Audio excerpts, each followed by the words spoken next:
I pay my respects to the people of the Wiradjuri Nation, their past, future and present elders.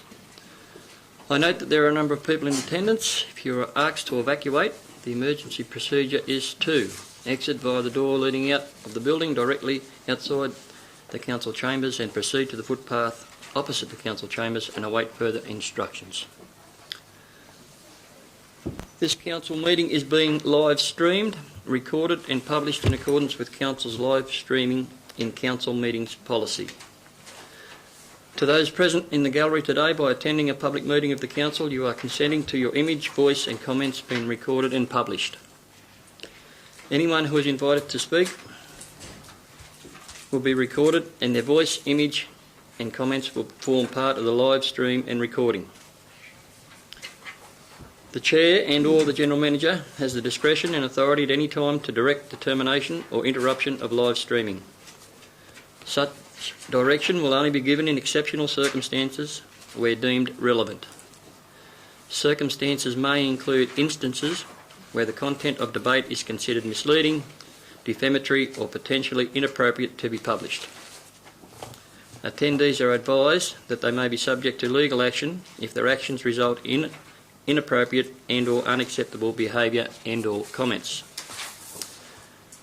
Today's meeting is being streamed live as well as recorded and published on Council's websites. So everyone's aware. Okay, item number 3 is the public forum. And we have 3 speakers in public forum. Each speaker will be given 5 minutes to speak. I'll give a little warning tap or just a hello when you're on 4 minutes to let you know that there's a minute remaining. And we'll go from there. So the first speaker today in public forum is John Patterson in relation to item 17206 Forsythe Avenue. John.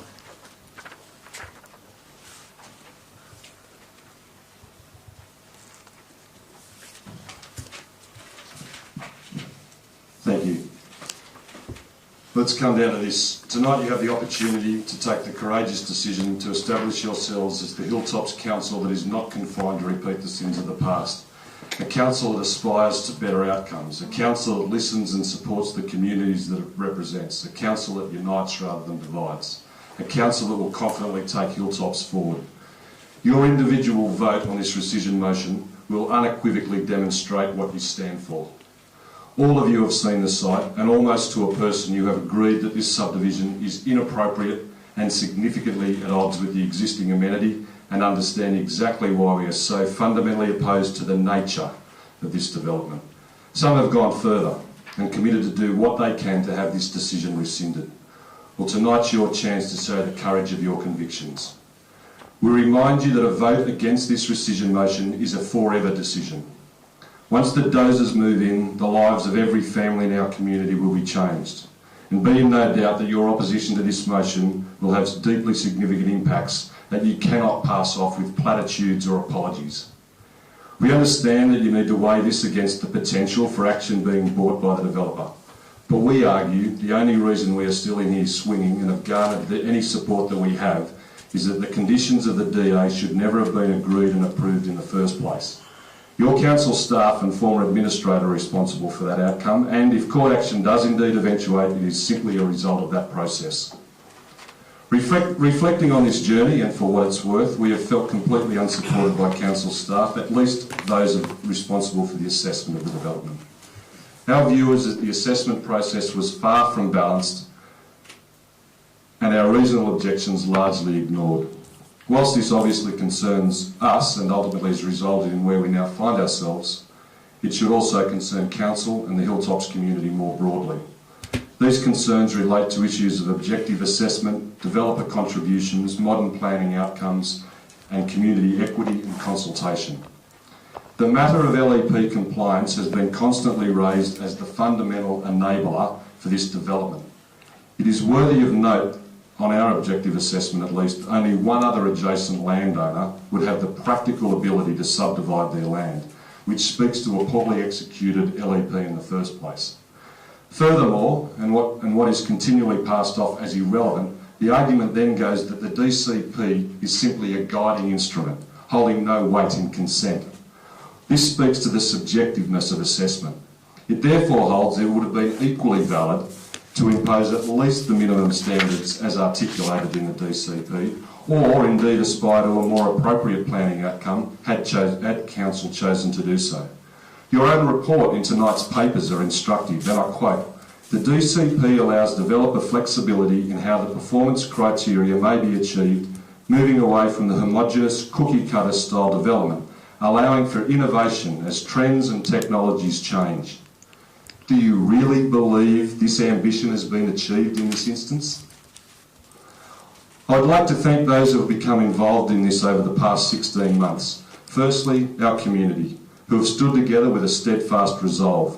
And they've done this because they care, and because, like me, have been devastated by a process that can, in the stroke of a pen, fundamentally change their lives. It is also appropriate to specifically thank Councillors Walker, Horton, Statt-Miller and Flannery, who have bravely and objectively chosen to look for a constructive way to review and reimagine this decision, and we are deeply grateful for your support. We would now ask that Councillors Rolls, O'Connor and Wallace maintain an open mind and carefully consider your personal positions as the debate evolves. We implore you to also have the courage to support fairness and equity. You got a minute, John. Running up to council elections, as we navigated our way through the previous council's deliberations, we were encouraged by the strong support of now Mayor Ingram, who joined us on a number of occasions and, at least to our understanding, offered his clear support to revisit this decision should he be elected. Councillor Ingram, we now look to you to follow through on that support. In closing, and to channel the castle, these are just not our houses, these are our homes, it is our community. It is where we have chosen to live and raise our families. We now ask that you carefully consider your individual vote. Are you prepared to forever change the natural landscape and amenity of our community? Forever change the value of our property and our lifestyle?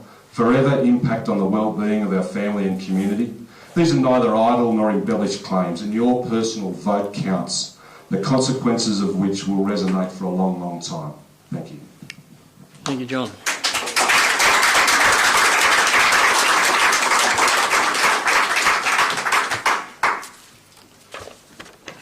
Second speaker for tonight is down as Richard Apps. Mr. Apps present? Not present.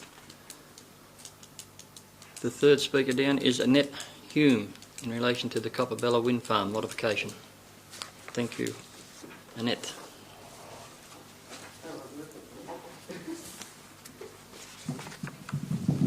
Hi.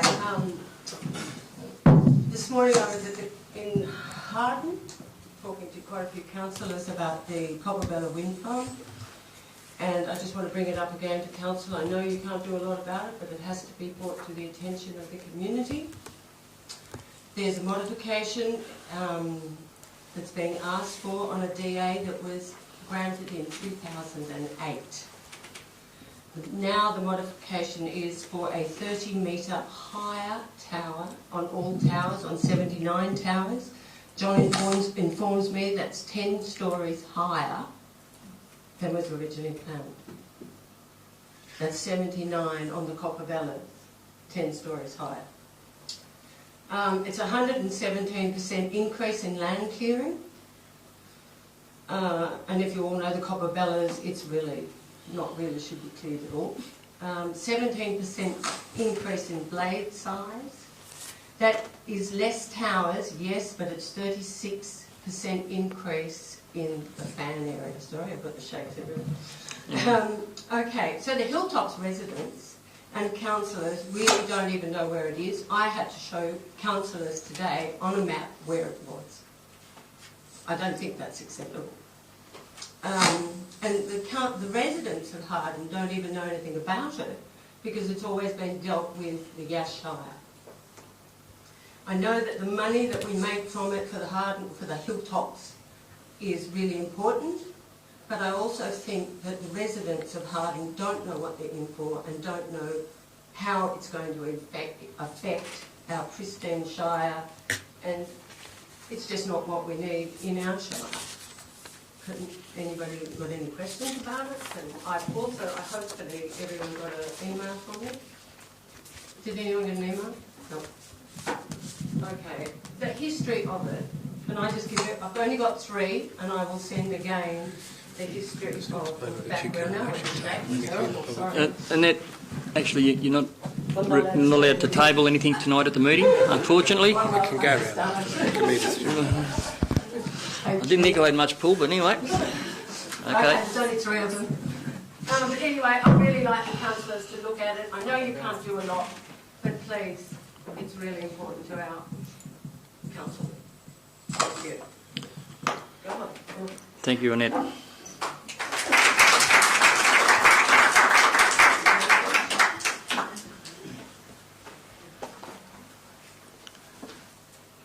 Okay. Item number 4 on the agenda is apologies. Do we have any apologies? No. Item number 5. Technology. Could everyone be upstanding, please, and we have silence for the following people. Ross Flannery, Noel Carroll, Loma Owen, Julius Phillips, Mason Campbell, John Kavanagh, David Morgan, Robert Smith, Gwenda Bauer, Noel Batnick, and David King. Moment silence, please.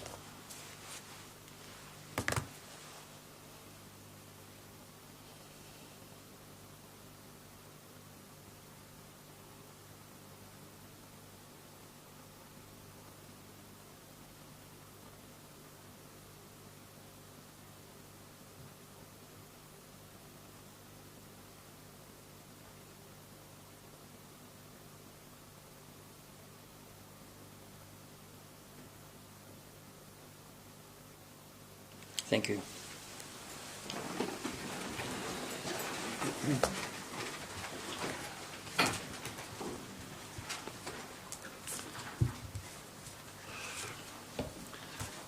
Item number 6 is the confirmation of the minutes of our last meeting. So moved. Moved Councillor Walker. Seconded Councillor Flannery. Thank you.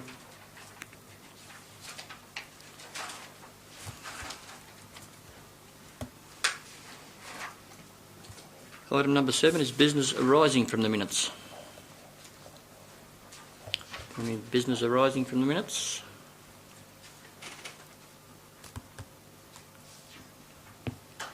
That's a no. We'll move on to declarations of interest. Sorry. We get a move and a second. All those in favour? Thank you. So move it. Young RSL, anything to do with young RSL is mentioned through the papers. Thank you. I've got a conflict of interest with item number 201, non-pecuniary.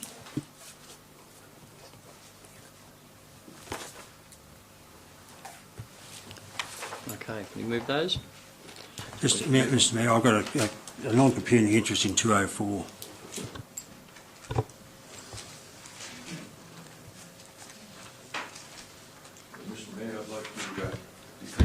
Interest in 17 of 210, namely contract for Kruger Medical Centre, and as such I won't discuss or vote on that matter.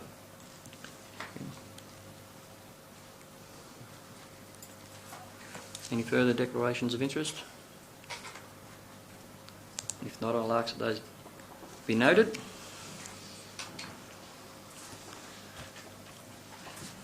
Item 9, mayoral minute, which there is none.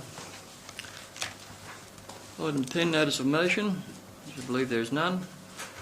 There's a notice of motion there, yeah. Sorry, I've been pulled up.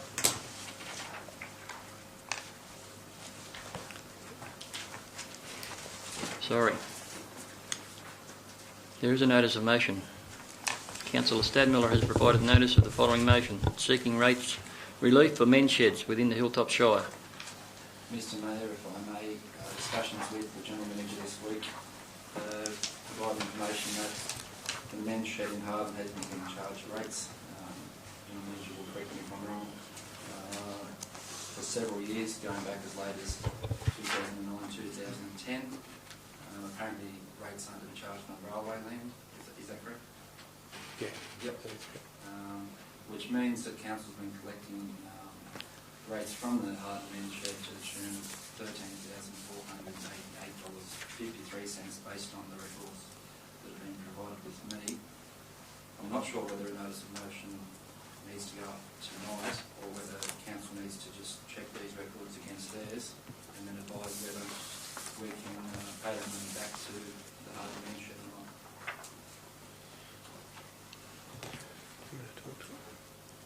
You want to talk to it? Yeah. Yep. Through you, Mr. Mayor, there is some information that I've tabled here tonight which provides the evidence that for the current financial year, the Harden mention hasn't been charged rates.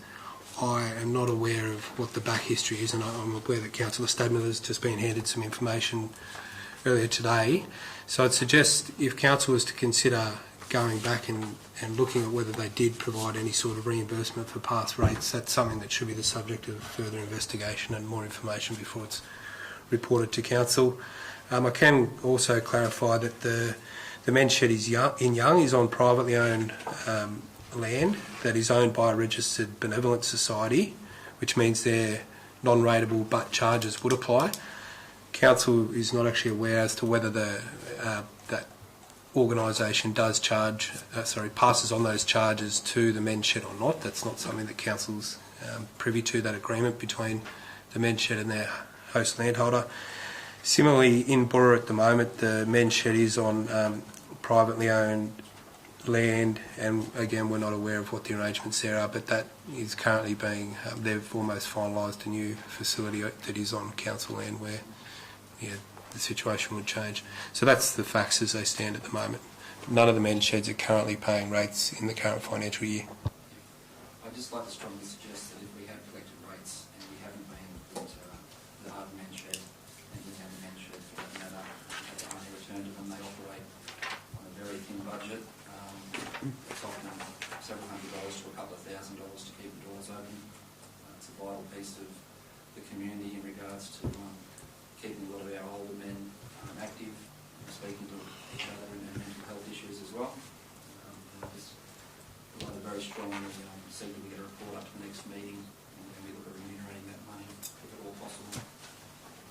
Just a question, Councillor Stadmiller, is that something that's just happened since the amalgamations happened, or did the Harden Council charge those fees? I believe that the Harden Council has been charging those fees. It's come to light this month after the discussions with the Harden men's shed representatives.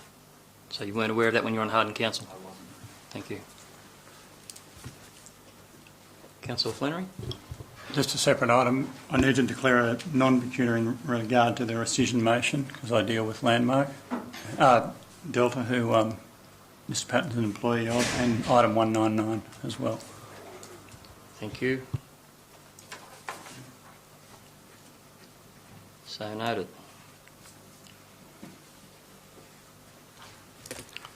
Okay. No power on the iPad.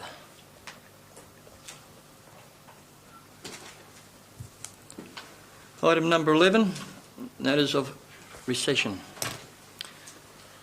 There is a notice of recession motion that's been put before Council.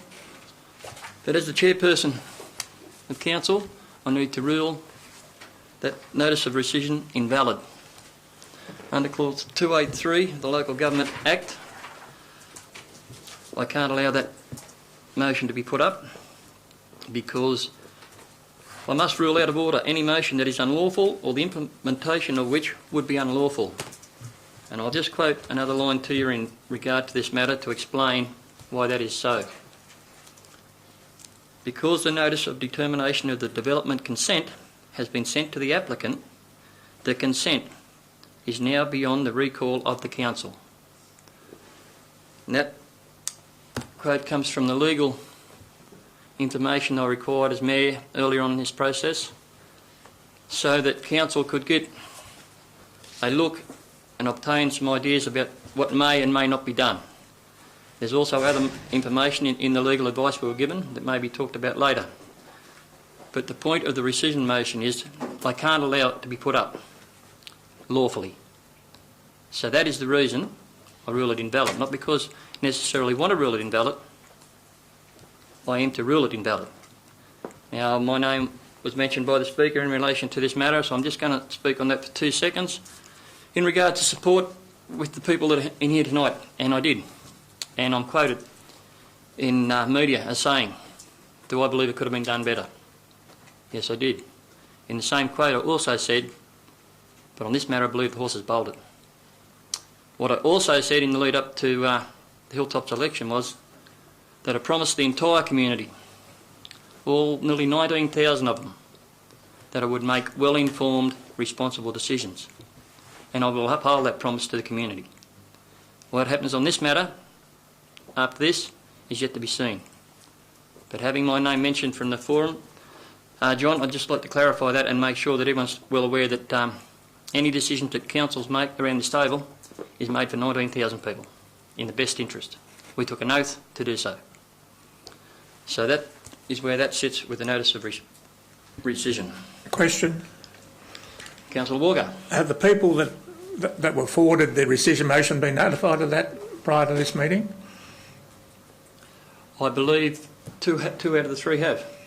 I don't believe I know 2 of the 3 have. So, in what form? In a phone conversation with both people, in a personal conversation with one of them.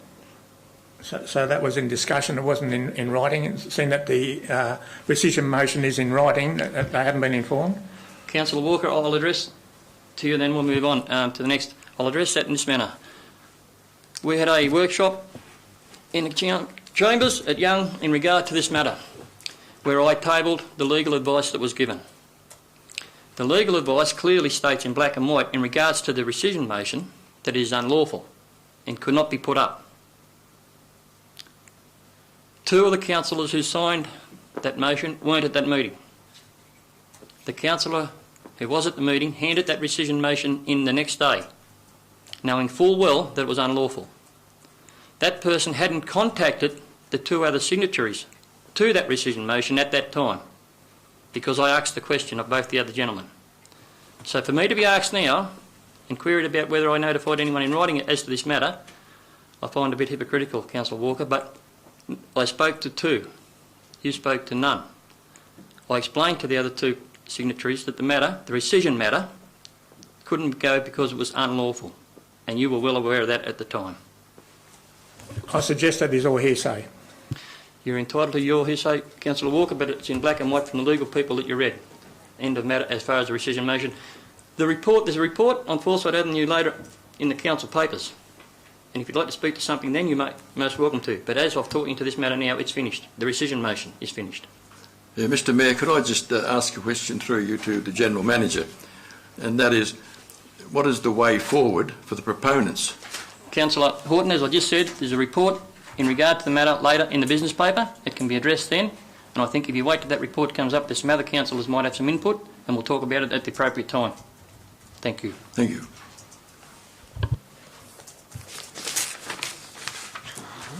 Okay.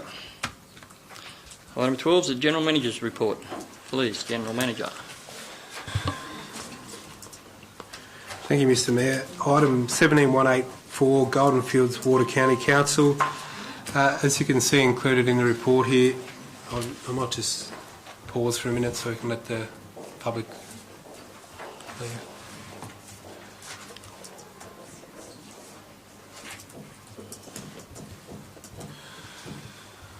Item 17184, Goldenfields Water County Council.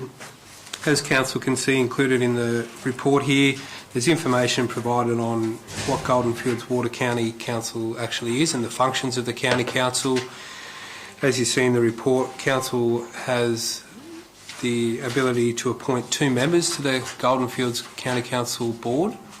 You'll also see outlined in the report the process to be followed in Council electing members to the board, which is in accordance with the local government regulation, and part of that process is to go through a preferential ballot if there is more nominations than positions available. So, as it stands at the moment, there is 2 positions available on the Goldenfields County Council board. I do require written nominations from anyone, signed written nominations from anyone intending to nominate for the Goldenfields board. There is a form on your desk, if you haven't seen it yet, that you're able to fill out now and sign and provide to me if you intend to nominate for that position. And then what we will do is we'll move through, we'll assess how many nominations we do have, and then we'll move through to the preferential ballot if needed. So if anyone intends to nominate that hasn't already nominated, please fill out the form in front of you now and bring it forward.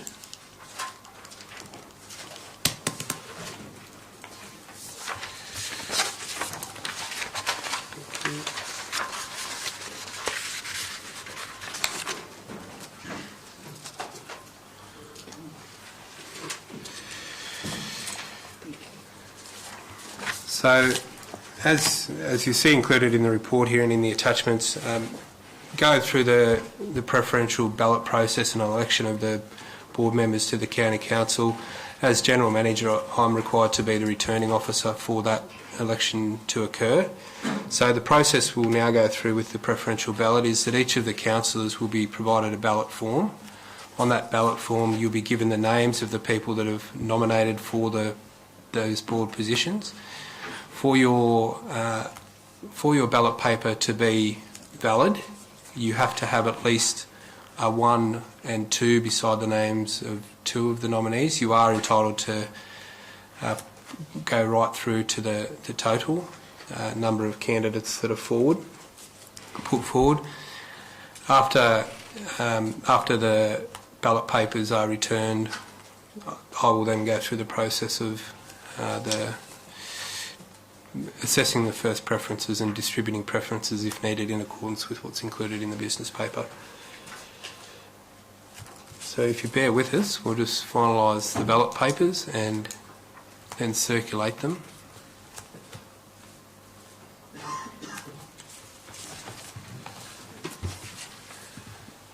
So we do have 4 nominations for the 2 positions, which are Councillor Armstrong, Councillor Manchester, Councillor Tuckerman and Councillor Stadmiller.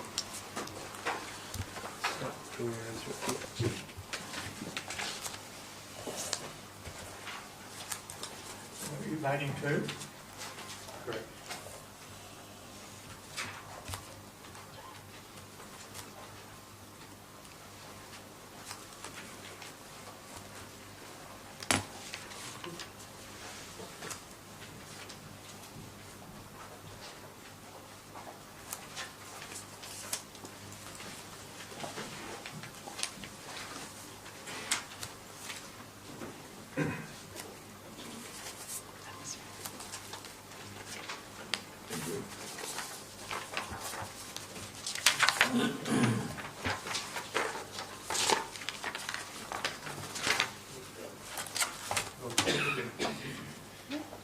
Need a calculator.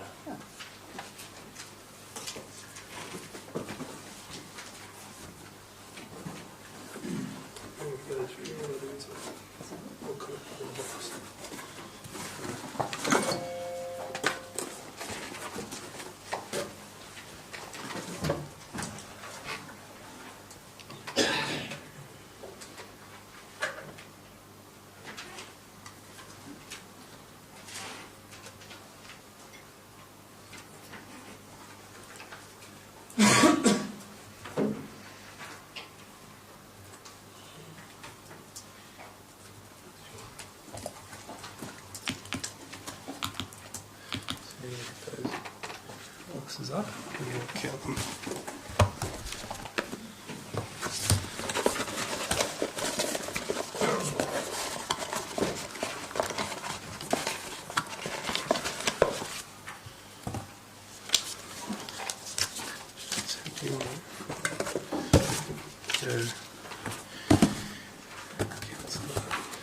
Councillor Armstrong. Yeah.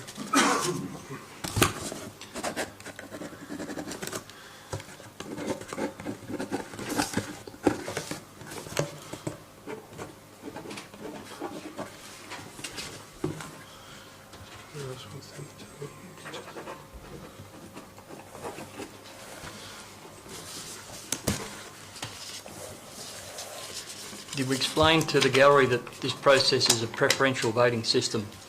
Therefore, that's why the delay will be. It's not just a simple 1-2, it's a preferential system because this positions are for a county council. So if you're wondering why, all the boxes, that's the reason.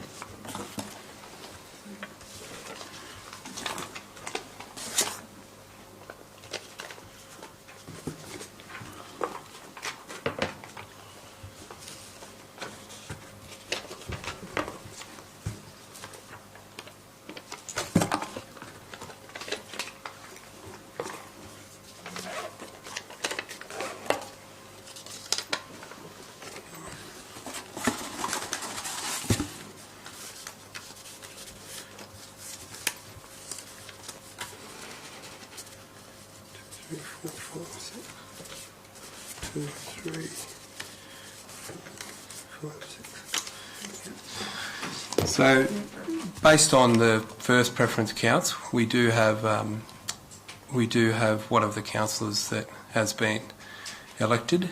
So, what we'll now do is the process is we restart the count again, but any of the first preferences that were allocated to the councillor that has already been elected, their second preferences basically get redistributed. So that's to explain the process.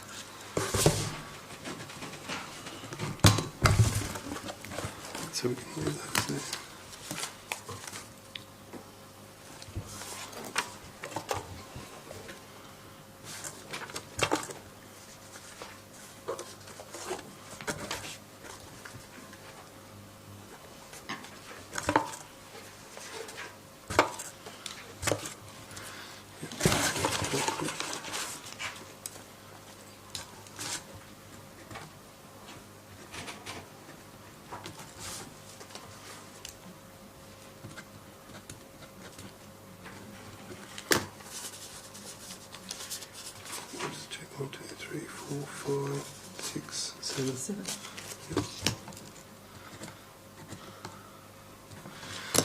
So based on the count, I can declare that Councillors Armstrong and Councillor Stadmiller have been elected to the Goldenfields County Council Board.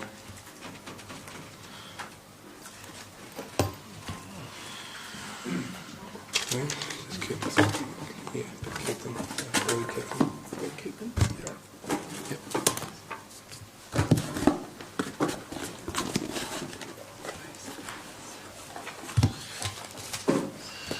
Next item. Yep, so that's it for that item. Next item is 17185, Hilltops Council External Committee and Internal Advisory Committee Review. I'll hand over to the General Manager. Thank you, Mr. Mayor. As you'll see included in this report here, there's been a list put together of the committees, external committees and internal advisory committees that Council's involved with. You see in the report some of those are more council-led committees, others are where council plays more of a participatory role with other organisations. As you see included in the report there and in the tables contained within the report, there's some of those committees actually have designations on who should be included in them, and then there's others where there is scope for council to determine who goes on those committees. As you'll see included in the report, and within the tables, there is a row within each of the committees that, where relevant, indicates which councillors have to date expressed an interest in being involved in those committees. So the recommendation included in the report is that Council endorse the recommendations and interested representatives for each committee and group as outlined in the report, and call for nominations on all committees that are yet to be formed for a period of 28 days. That's obviously where relevant, where Council is the lead on those committees. Thank you, General Manager. Just a question for the Mayor. It has delegate down as the Mayor for the Police Advisory Committee. Would you have any issue if I attended those meetings, or is there any issue with me attending those meetings? Through you, Mr. Mayor, that's one of those ones where it is designated that the Mayor represents the community, basically. Having said that, is there anyone else that had a look at those committees that may not have been present at that meeting we're at, would like to speak to any more or mention anything? Councillor O'Connor? Through you, Mr Mayor, I'd like to also go on the Boorowa Community Garden, if that's okay. I'd like to really see how that works. Oh, that's fine. Yep. Thank you. That's all. Councillor Flannery. Mr Mayor, just a clarification on the difference between the Lachlan Regional Transport Group and the Freight Productivity Group, and I would like to nominate for the Freight Productivity Group, noting that the Lachlan Regional Transport Group lists freight as one of the issues. Through Mr Mayor, the Lachlan Transport Group is it's a broader group that includes other councils from outside the Hilltops that get together, and whereas the Hilltops one is more local industry people involved in it. So the Lachlan Regional one tends to be more of a broader than just the Hilltops focus on advocacy and that type of thing. So the intention of the Hilltops one is to, probably should have said Hilltops Freight Productivity Group specifically. That's within the confines of our local government area to focus. And when will, if I may ask you, Mr Chair, when will that one be decided, whether we participate in that?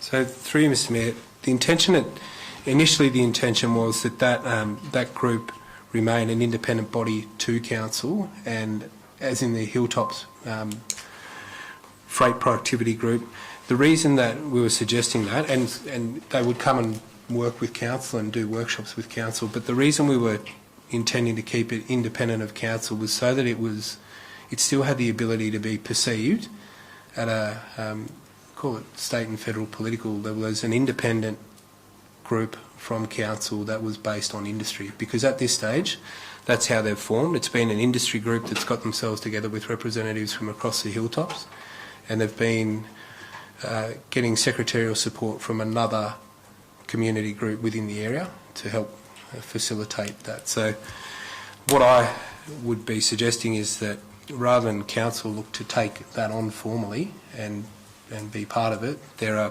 partner organisation that we work with. Yeah, but I'm trying to get clear in my mind in what form. In other words, would it not be to our advantage to have a representative just to listen in and see what their concerns are? Through you, Mr Mayor, as I mentioned, the intention would be that they come and to have sessions with council, possibly on a quarterly basis, to talk through freight issues. So they'd be formalised meetings with council? No, through you, Mr Mayor, the intention would be that they're more of a workshop style thing, and then obviously that group could advocate to council at any stage on any issue it wanted council to address through a formal council process. But again, there's advantages for that group in being independent from council and advocating to council the same as they would do that to a state government or a federal government as well, rather than being connected to council through a formal committee structure, and then it's seen as council advocating to the other levels of government. Thank you. Any other discussion in regards to the item? If not, have we got a mover for the recommendation? Thank you. Seconder? Councillor Horton. All those in favour? Again. So be it.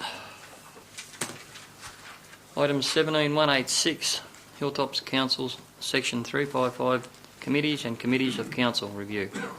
General Manager.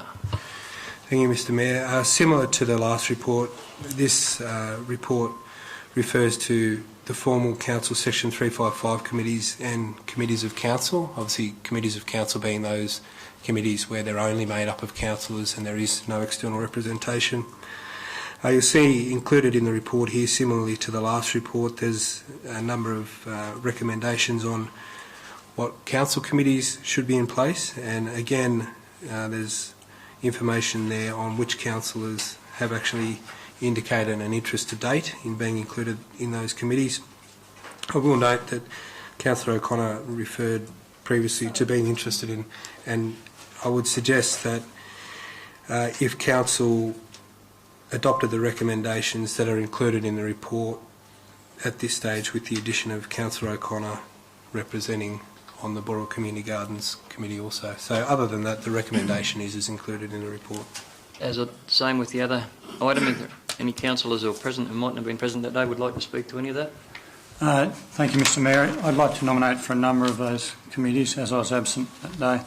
Can I nominate for the Asset Management Steering Committee, the Gale on Progress, both of the Sabelco committees, the Boorowa Showground, which I note has Councillor Tuckerman listed, but I think on a $1 million project we need a minimum of 2 councillors anyway, whether I nominate or not. Economic Development. I think that's it. Thank you, Mr Mayor. Thank you, Councillor Flannery, for your involvement. Mayor, Councillor Wallace. I've got a number of matters to raise here. I'll deal with the simple one first. I'd like to nominate myself for the Marengo Community Association. The second one's in relation to the Section 355 policy, Constitution and Instrument of Delegation, it's called. This document appears to me to need a lot of work. It has internal references to the LRCs, the administrator, and various other elements that need review. I don't know if we're expected to be passing this document tonight or it's just put there for information. That's my first point there. The second one is, it's come to my attention, I've had representations made to me, and significant ones at that, in relation to one of these Section 355 committees and how it's conducted itself over a period of more than a decade. For a period of 10 years, the committee, which was a Section 355 Committee of Council, failed to disclose assets of close to $150,000. The people who did that are still in charge of that organisation, and with the administration of this council, undertook to do various things, and it's my understanding that those things have not been done. The same people are still in place and the same things are occurring. In terms of the recommendation, I'd definitely be recommending number 3 rather than number 4.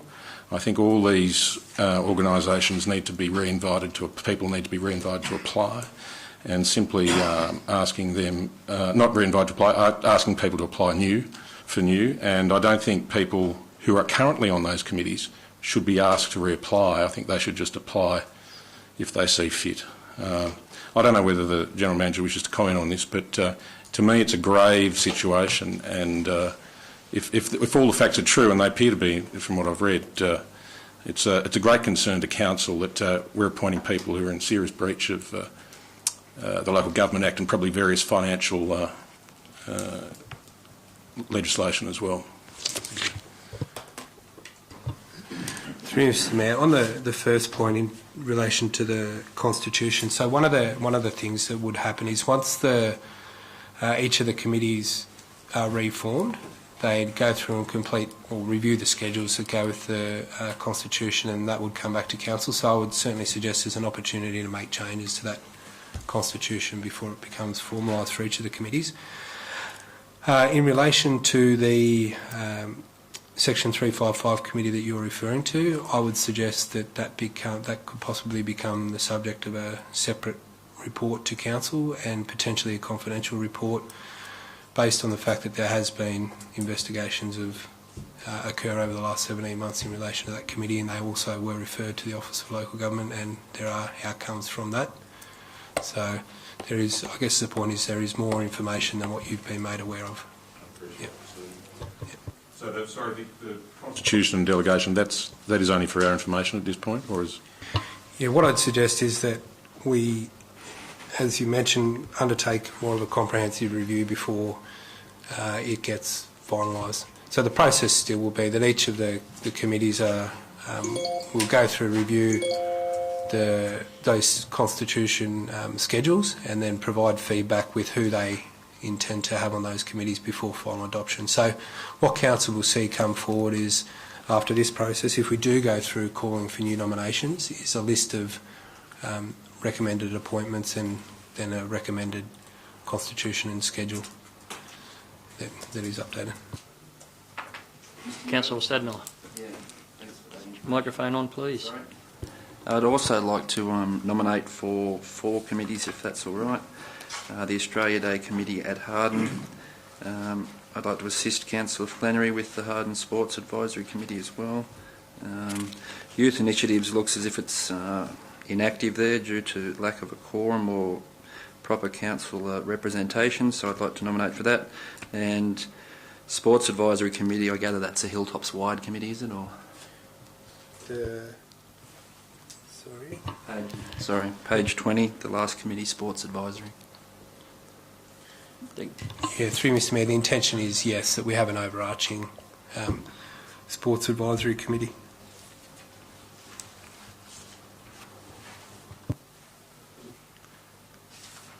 If there's no more discussion on that matter, we might just clarify the recommendation that's going up. And from my understanding, it would be recommending that Council endorse number 1, 2 and 3 as opposed to 4. Is that correct? I'll move that way, Mr Mayor. Yeah. Thank you, Councillor Wallace. There's a seconder, Councillor Armstrong. All those in favour? Again? Yeah, I have reservations in that we're probably calling for nominations for all committees for the sake of 1 or 2, and it's a huge logistic exercise. Recommendation was carried. Granted. He did take objections before the carried. Okay. Thank you. Objection noted.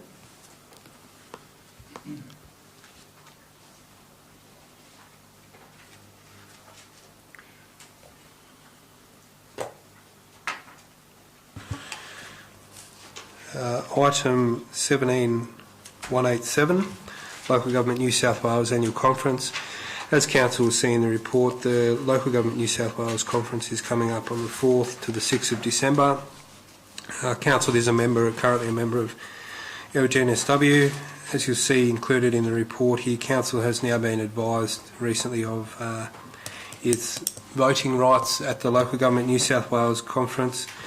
It may seem like a strange system, but there are 2 different types of motions that are voted on at the conference. One of them for, one of the voting rights is for motions. Another one is for voting on in the board election.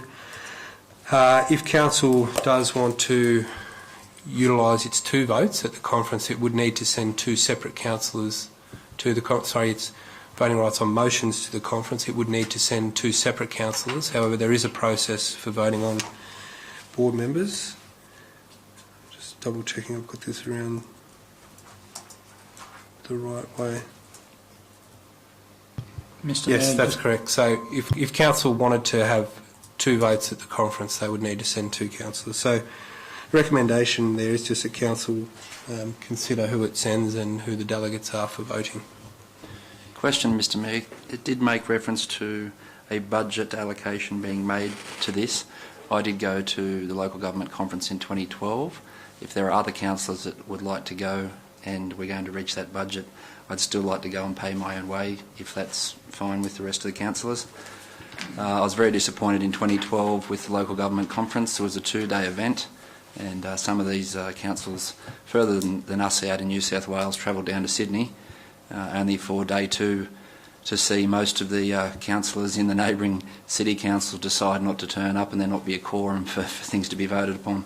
So just be wary that day 1 you can get things done, and if it continues in the traditions that it has done, day 2 may be a waste of time. But just want to make that clear. A couple of questions, if I may, Mr Mayor. Councillor Wallace. First one is in relation to what our annual fee for Hilltops is to Local Government New South Wales.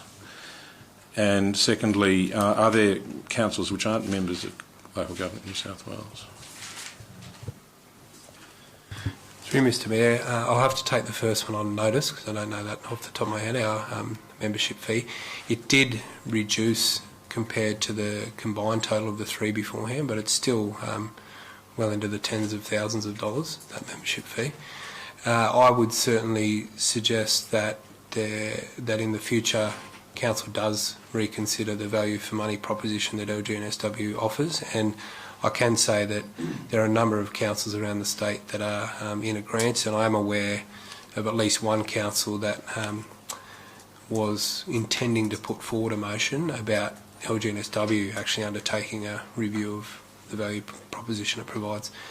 In relation to your second question, I am aware that there are some councils that have withdrawn from LGNSW. I'm also aware that there were some councils that withdrew during the administration period but have rejoined subsequent to the councils being re-elected as well. In terms of who and the numbers, I don't have the exact figure, but I can provide that.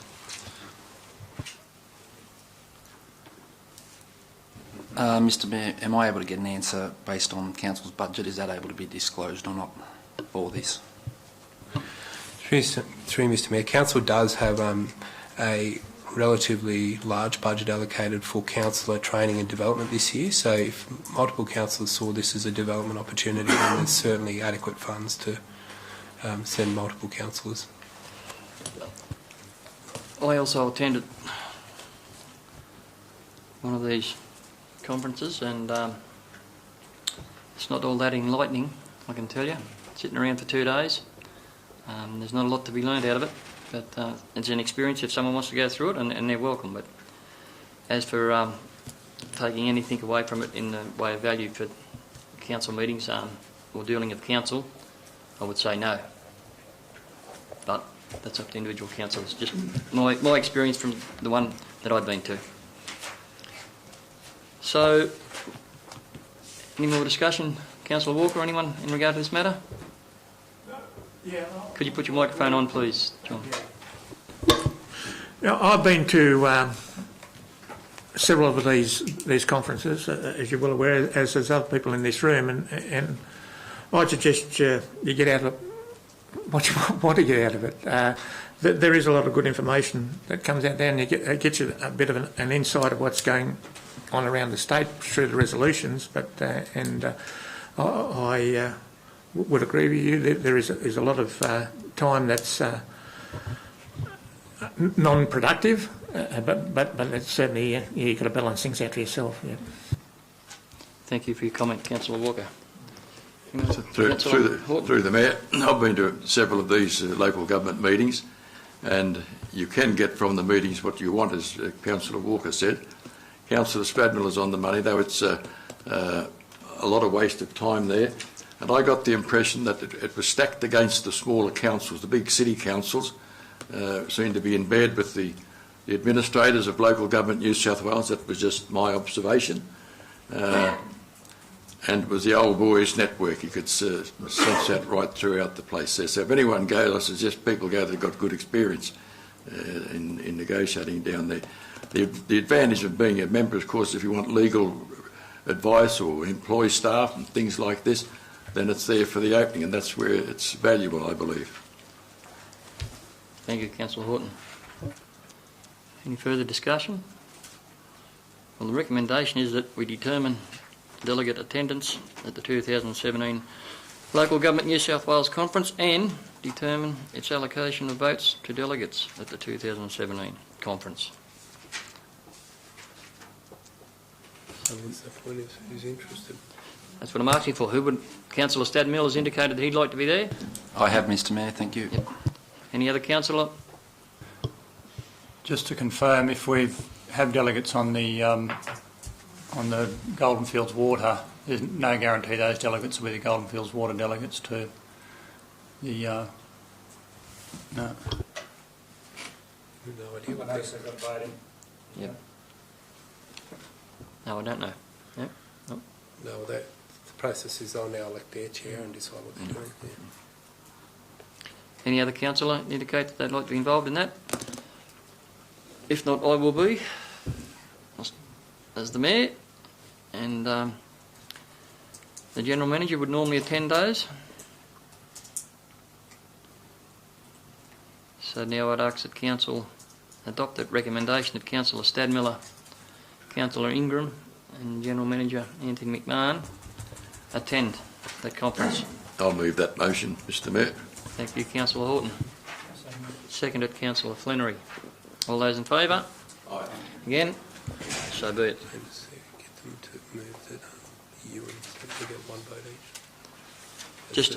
Just on the point of voting has been pointed out to me. Would you also determine that Councillor Stadmiller and Councillor Ingram get one vote each when it comes to voting matters? Moved Councillor Armstrong, seconded Councillor Rolls. All those in favour? Again? So be it. Thank you. Sorry, quick question there, if I may, Mr Mayor. Just will the membership of local government New South Wales be brought to council when it comes to you? Yeah, through you, Mr Mayor, we can bring a report forward on that. And one of the other opportunities to obviously discuss it will be in considering next year's budget too. So, yeah, I fully expect that there'll be outcomes out of the conference that will lead to council considering its position too. Thank you. General Manager. We're up to item 17188. Yeah, item 17188. As council will be aware, at the September ordinary meeting of council, there are a number of policies put forward for consideration. Council resolved to defer consideration of the majority of those policies, with the exception of a sponsorship policy. So what you'll see included in this report here is the same policies being recommended for adoption, with the exception of the sponsorship policy that was obviously considered last month. And you will also note that the customer service policy and charter has actually been withdrawn from that list because there was some feedback provided that didn't allow time for full reconsideration of that policy before this meeting. So the recommendation relating to that one would be that it gets reviewed more comprehensively by the Policy Review Committee before coming back. The only other part that I would add to this recommendation for clarification is that I would recommend that Council continue to, for the remainder of this meeting, continue under the Code of Meeting Practice of the former Young Shire Council for the remainder of this meeting. So otherwise, recommendations there. Thank you. Any discussion about Councillor Stadmiller? Mr Mayor, just on fees and charges, there's an issue which I discussed earlier in the week with you regarding the payment of season tickets for pool use within the Shire. Harden has traditionally operated underneath the Harden Shire Council, which no longer exists. And we have an issue present now where I believe the Bora pool and the Young pools are leased out to private enterprises to run. Now that we're Hilltops Shire, it would be good in the future to really look at this and strategise how we can work out that families will be able to use each of the 4 pools within the Shire on one season ticket instead of having to pay again. Simple as that for me. As the conversation we had, Councillor Stadmiller, and I believe I spoke to it in regard to the timing of the lease that expires, and particularly in the Young pool, and it, as a number of matters of bringing 3 former shires together will be no doubt looked at and will be brought into sync, so it's the same for everyone. But it's noted we had the conversation about it, and that was what my reply was then, and that's what it would be now. Yeah. Through Mr Mayor, just for everyone's information to clarify what we're talking about here, the biggest constraint to being able to standardise or have a season pass that covers the whole local government area is that we do have contractual arrangements in one of the pools that means that the operator actually collects the fees that come through the gate and they get season passes. So we'd effectively be breaching contractual arrangements if we change this now. The intention would be at the end of that contract there is a good opportunity to review that, and it's certainly something that's been raised in the past. Councillor O'Connor. I'd like to suggest that while we do move the adoption of those policies, that starting January 2018 that we review one at a time in those successive council meetings, so that we can really pay attention to, you know, making any changes if we need to, or just be able to review it accurately. Yep, that's noted. Through Mr Mayor, I'm just seeking a little bit of clarification on that. So we're referring to only considering one policy at a time? My only concern with that is council will then be operating without policies on certain issues. No, through you, Mr Mayor. I think we should adopt all the policies, but then just as a review process, starting January, we could review one at a time if, you know, whatever was more necessary at the time, just so that we can scrutinise each one individually. Yeah. Through Mr Mayor, one thing I should point out right now then is that in each of the policies that you're considering at the moment, they actually do have included in them a review time. So Council is actually adopting at the moment a review period. So if whenever staff do present a policy to Council for consideration, you think it is one that should be reviewed more regularly than, say, 4 yearly, which is the general cycle that we go with, then certainly I'd say that's the time to raise it. Is that will then trigger it. Otherwise, Council can always review a policy at any stage if it feels something needs to be brought forward. Thank you. And then further discussion on that, which I'm like to move the recommendation. Council adopt the draft policies. Councillor Wallace, second to Councillor O'Connor. All those in favour? Aye. Again? So be it. Item 17.189, Council Office Christmas close down. As you see included in the report here, Christmas Day falls on a Monday this year, 25th of December.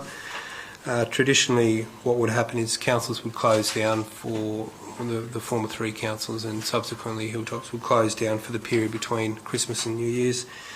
So you see included in the report here a recommendation that occurs again this year, and that when we refer to council operations closing from 12th of noon, that doesn't mean staff finish. It means that all of the administration buildings and everything closed down to allow time for final wrap up over that Christmas period. So recommendation as is there. Thank you. Move Councillor Fenry, seconded Councillor Stadmiller. Thank you. All those in favour? Again. So be it. Item 17.190, Audit and Risk Improvement Committee. As you'll see included in the report here, there's a detailed explanation of the intention and purpose of the Audit and Risk Improvement Committee, which has been in operation since not long after the formation of Hilltops Council. You'll also see included in the report there that the 3 former councils of, I think it's referred to in the report, if not, this is the facts, the 3 former councils of Boorowa, Harden and Young did have audit committees in place, and they did share the same independent audit committee members. That arrangement also included CARA. The current independent members that Council has on the Audit and Risk Improvement Committee are again the same as in CARA. And one of the reasons that we've come up with that arrangement is to try and reduce the travel costs associated with those meetings, and also to get a bit of knowledge transfer across the councils too. You'll see included in the report here, based on interests that have been shown to date, there's some recommendations there on who council's representatives are on the Audit and Risk Improvement Committee, as well as recommending that we continue with the independent members on the Audit and Risk Improvement Committee. Mr Mayor, question to the General Manager. The 2 delegates, 2 independent delegates that have been nominated, yep. I know that they were both occupying positions in the previous audit committees. Yep. The tenure for those 2 delegates, is that an extension of the previous arrangement, or is this a new arrangement? So, through you, Mr Mayor, the intention of this report would be that they continue their tenure from when they started with Hilltops Council, not restart again. That's certainly not the intention of what happens now, included in this report. But when they did come on board with Hilltops Council, that tenure restarted. Yeah. Thank you. Any other comments or discussion in regard to the matter? If not, the recommendation's there. Someone like to move the recommendation? Councillor Horton moved. Councillor Armstrong second. All those in favour? Again? So be it. Item 17.191, Fees and Charges Cemeteries. As you'll see included in this report here, it's recently been brought to Council's attention that there is a fairly large anomaly between how the fees and charges were set up for the burial of, for the interment of babies and children in one of the cemeteries relative to the others. And you'll see included here correspondence that was received on the matter. So the recommendation the recommendations are as included in the report. I won't talk through them in detail, but it's basically to bring in line the the fees and charges relating to internment of babies across the council area. Moved that way. Councillor Armstrong moves. 1, 2, 3. Seconded Councillor O'Connor. All those in favour? Again? So be it. Item 17192, the recommendation is as included in the report, unless there's any questions.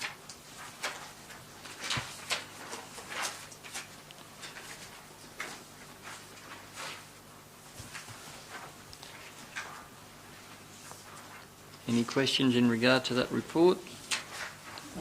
Where's your recommendation? Mr Mayor, just a question on the, I can't find it, I'm going through it now, but there was a, one of the action items is an unreasonable complaints policy. Without knowing the detail, you've got to be kidding, you've got to toughen up. Through you, Mr Mayor, to give you the context around that, that is how we deal with people that are continual, vexatious, perpetual complainants. So there are a number of, we do get a number of complainants that take up a lot of council resources by flooding us with correspondence, where it could be some up to 5 pieces of correspondence a day. So this is about where we draw the line in the sand and say we aren't going to respond to that anymore. So it's about being more efficient with council's resources. Councillor Flannery. I restate my position. I think where there's people causing harassment, there's plenty of legal avenues open to council to use those without getting to the nanny state position where we can't cope with people lodging complaints. If you believe you're being harassed or affected in other ways, I think there's plenty of legal options open to council and staff to deal with the matter. Thank you for that. Any other comments in regard to the action summary report? Councillor Stadmiller. Yeah, my microphone's not working, I'll speak loudly. I agree with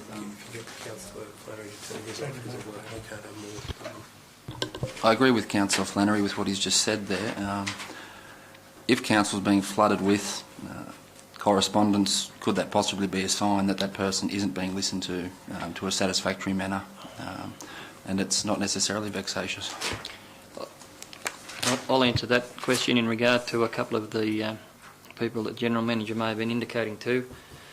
As the person who receives the bulk of that correspondence at the moment, and the answer is that I could have a full-time job replying 8 hours a day to a couple of particular people, and I can assure you they haven't been ignored, but I do understand, and I don't shirk the task, and it doesn't fear me, but there is times when you would think that we could have something in place that could make this easier to handle those type of people.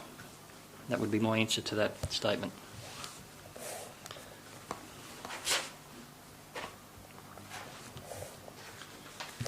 Any other comment in regard to the action summary report? The only other comment was there was suggested deletion of a number of items, but they came up at the last council meeting, such as the scrap metal one, and I'm just seeking clarification. There are follow-up points I note through the report, but a number of items I suggest have been reactioned, but it's listed as suggested deletion.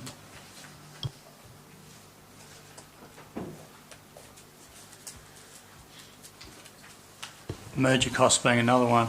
I don't think we need to want to delete that yet. Very valid point.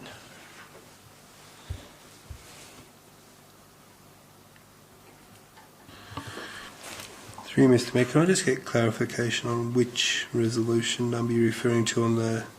Well, 17245 is the one about the merger, transition costs.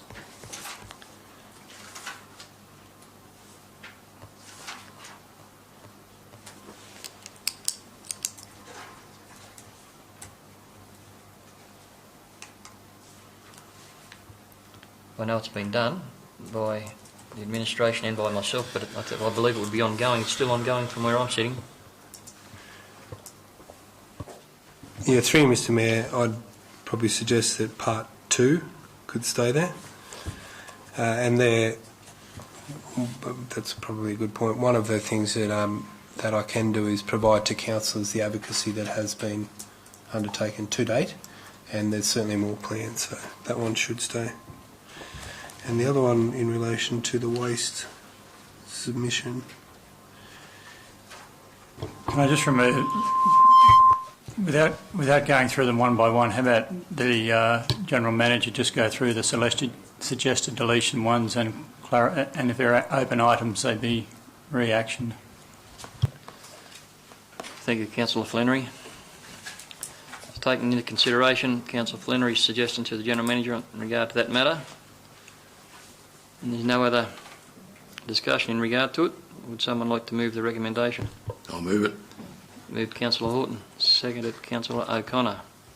All those in favour? Aye. Again, so be it. Item 17193, Hilltops Council and Hilltops Community Hub lease. As you'll see included in the report here, there's a proposal to renew the lease with the Hilltops Community Hub.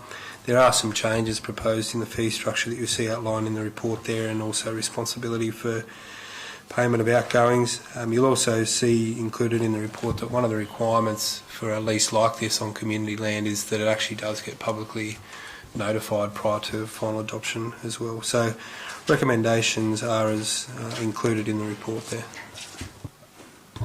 Question to the General Manager. Councillor Armstrong. I note that the lessee is responsible for the payment of rates, utilities, maintenance of the grounds and air conditioning units. Is that land separately valued? Through Mr Mayor, I'd have to take that on notice as to whether that's separately valued from the other parts there. Mr Mayor, I just, if it is not separately valued, then perhaps Council should be aware of the means by which the rate is determined. Very valid point. Thank you, Councillor Armstrong. Would you respond? Through Mr Mayor, I'm still going to have to take this on notice, but I think we may have actually gone through the exercise of getting it separated off. I'll need to bring that information back though. Thank you.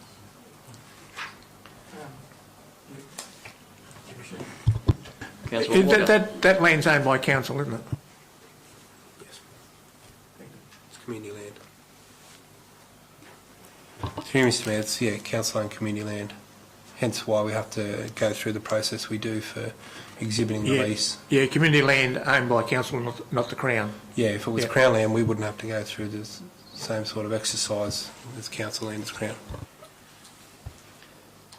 Any other discussion or questions in regard to the recommendation? Just a quick one, Mr Mayor. What was the previous agreement if we're now seeking $6,000 per annum? Then why are we appearing to cost shift the responsibility of a few issues with regard to air conditioning across to the people that are leasing it? Through Mr Mayor, I don't have the figure at hand, but this fee is actually reduced relative to what they paid in the past. So it is actually not an increase, and that was part of the agreement process, was to recognise that. Thank you. Further discussion? If not, would someone like to move the recommendation? Move the recommendation. Thank you, Mr. Councillor Tuckman, thank you. Seconded Councillor Stadmiller. All those in favour? Aye. Again, so be it.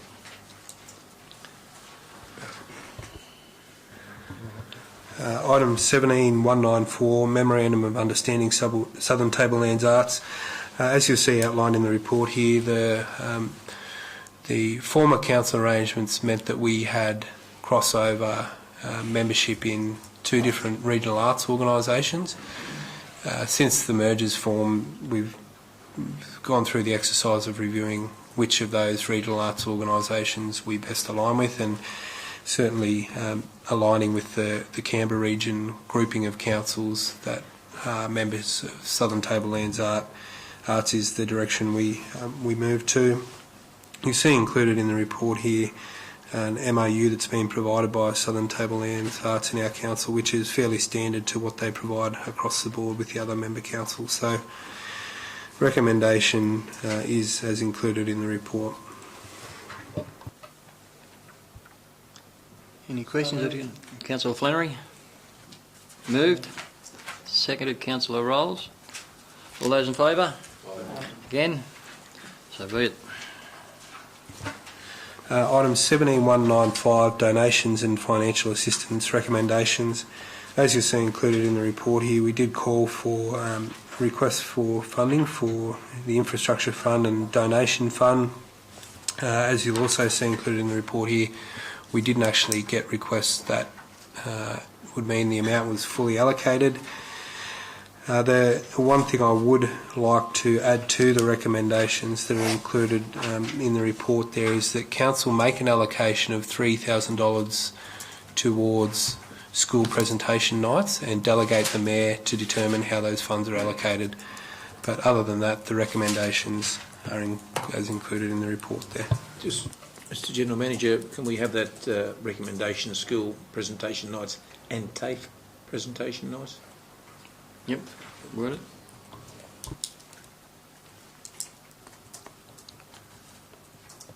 Any further questions or discussion in regard to that matter?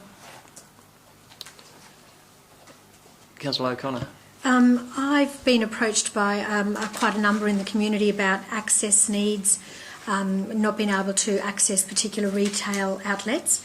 And could we assess the actual access needs across Hilltops? Because I don't know that we have a full report, and could a report be brought to Council? And B, could we use some of that infrastructure money that wasn't spent in the first round? Could we allocate some of that to the second round of funding in February, specifically for the public submissions for access? And that would tie in hopefully with our disability inclusion action plan, and it might just help some of those people who can't access some of the retailers. Thank you. Through Mr Mayor, just to speak to that, obviously if we are going to go out for another round look to go out in February again, that allows us some time to consider that. I'd certainly suggest that there may be other opportunities for us to do some advocacy on funding for something like that.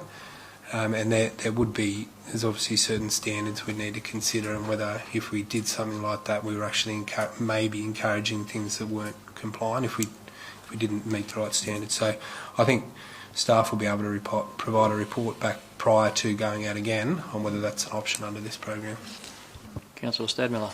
Just to clarify with Councillor O'Connor, would you like to make an amendment or move something to push that so it's got some more certainty before that time? Or? Yes, I'd like to make an amendment that we do investigate what access needs there are in Hilltops, and then see if that is possible to allocate some funds. Is that okay? We need a seconder for that amendment. I'll second it. Councillor Stadmiller. Any discussion or question? Councillor Armstrong. Councillor O'Connor, would you be happy for those funds, unspent funds, to be reserved for that purpose? Yes, that's what I was thinking, that the unspent funds in infrastructure, if they're just reserved at least until we get a report and see what the feasibility of being able to use some of those. Yep. That would happen anyway. Mr Mayor, I'd as a natural. that. Yep. Okay, so the recommendation is now with the amendment has been put. Would someone like to move that recommendation with that amendment? There we go. I'll move that. Move Councillor Horton, seconded Councillor Rolls. All those in favour? Aye. Again? So be it. Item 17196, update on closed portion of Bathurst Street Plan of Management. To provide a little bit of context for Council on what this is all about, I'm assuming the majority of you are familiar with the Bronzing Builder Bastard project. This, the portion of Bathurst Street, closed portion of Bathurst Street, is in Harden, and it is where the Light Horse Memorial currently sits.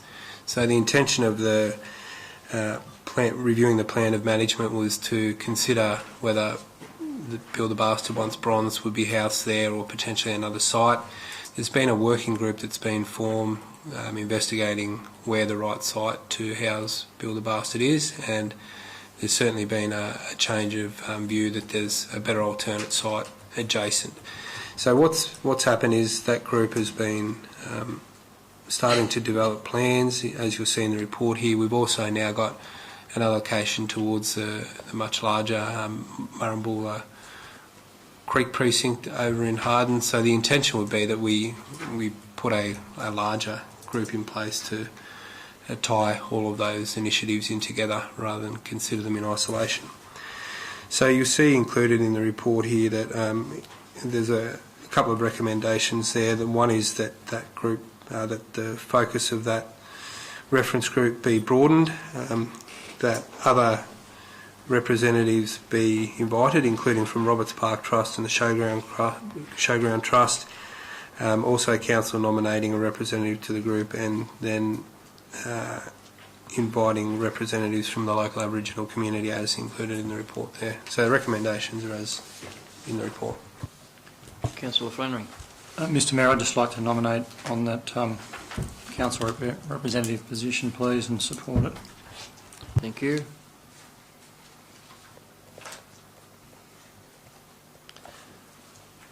Any other discussion in regard to the recommendation? Very briefly, just the Murrumbula Creek beautification and connectivity proposal of $1 million. It makes it pretty clear here that we don't actually have any sort of plan other than an aerial photograph.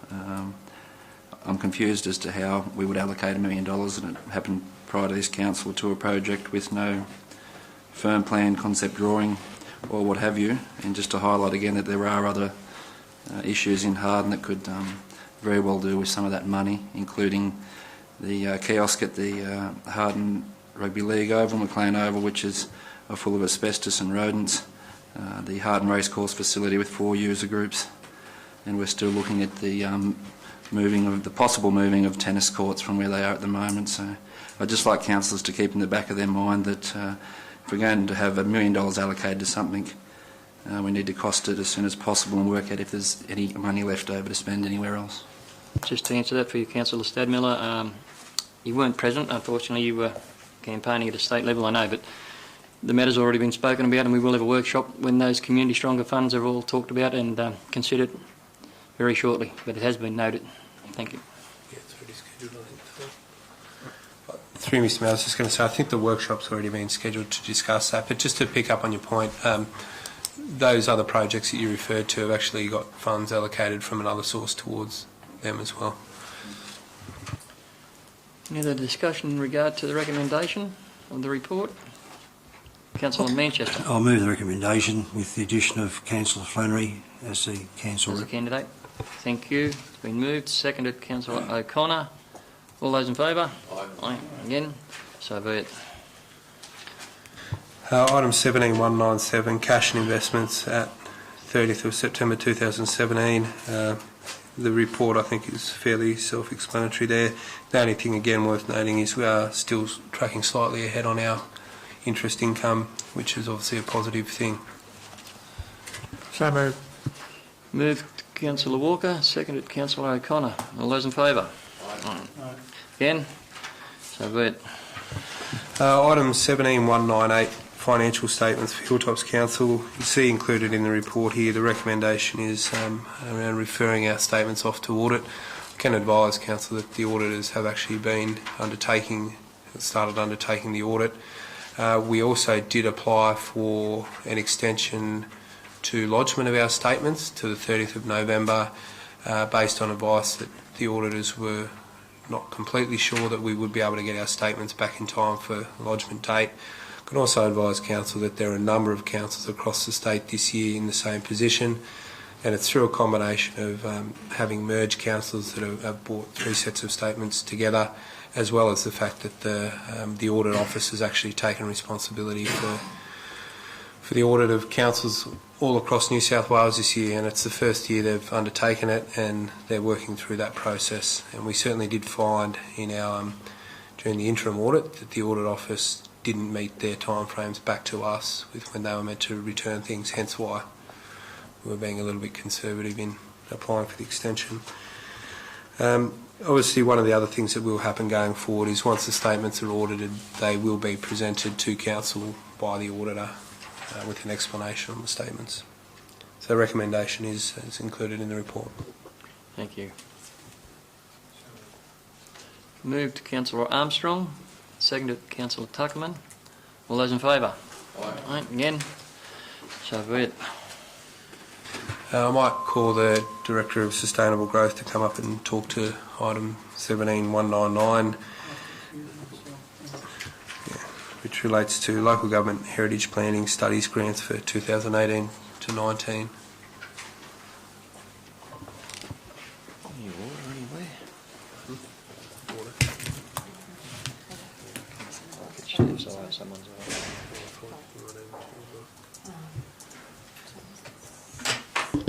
So, through you, Mr Mayor, these grant fundings are available through the Office of Environment and Heritage for the first time. There's a number of grants available that the recommendation suggests that Council apply for.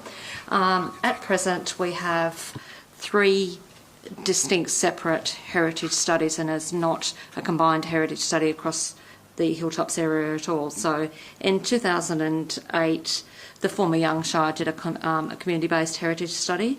The former Hardin Shire adopted their heritage study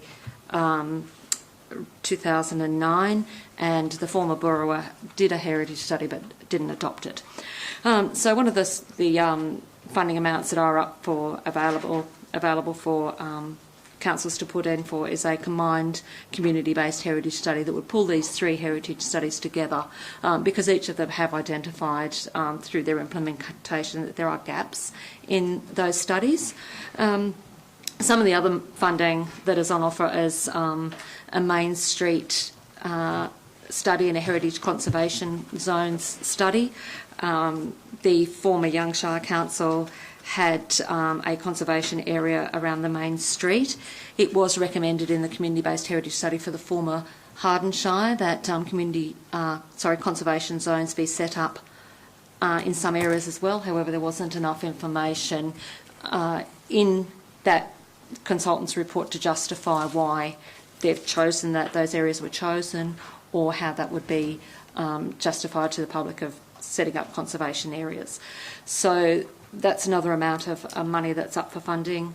There's amount for a Aboriginal cultural study, which the whole of the Hilltops area is severely lacking, as well as some rural and pastoral studies to identify and recognise the heritage and the important part that agriculture did play in the development of the Hilltops Shire. So some of those studies are on a dollar-for-dollar basis, and some are straight-out grants. So in the recommendation, the recommendation is that Council put in for each of those buckets of funding. So the community-based heritage study for the Shire-wide would put in for $40,000. We don't need to match that.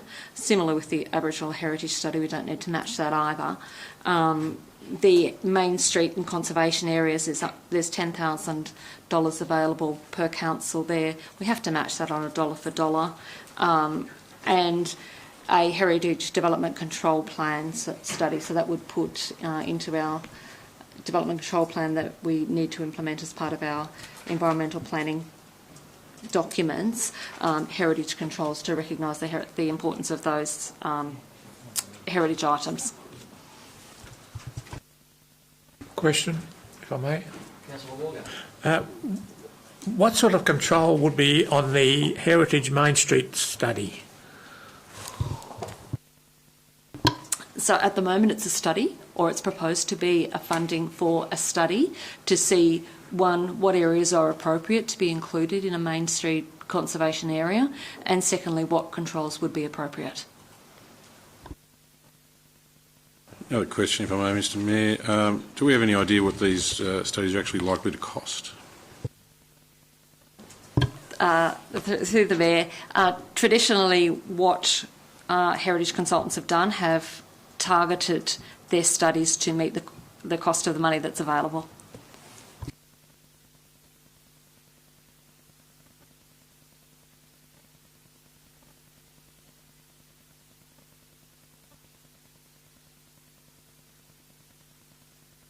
Sorry, through the Mayor, if I may make one more comment.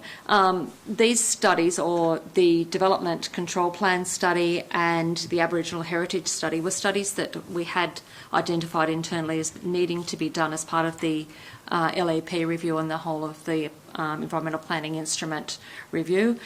This would be a good way to supplement our allocated funds in that regard. Any further questions or in regard to that recommendation? I'll move it, Mr Mayor. It's moved Councillor Wallace. Seconded. Second it. Councillor Walker. All those in favour? Again. So be it. Oh, okay.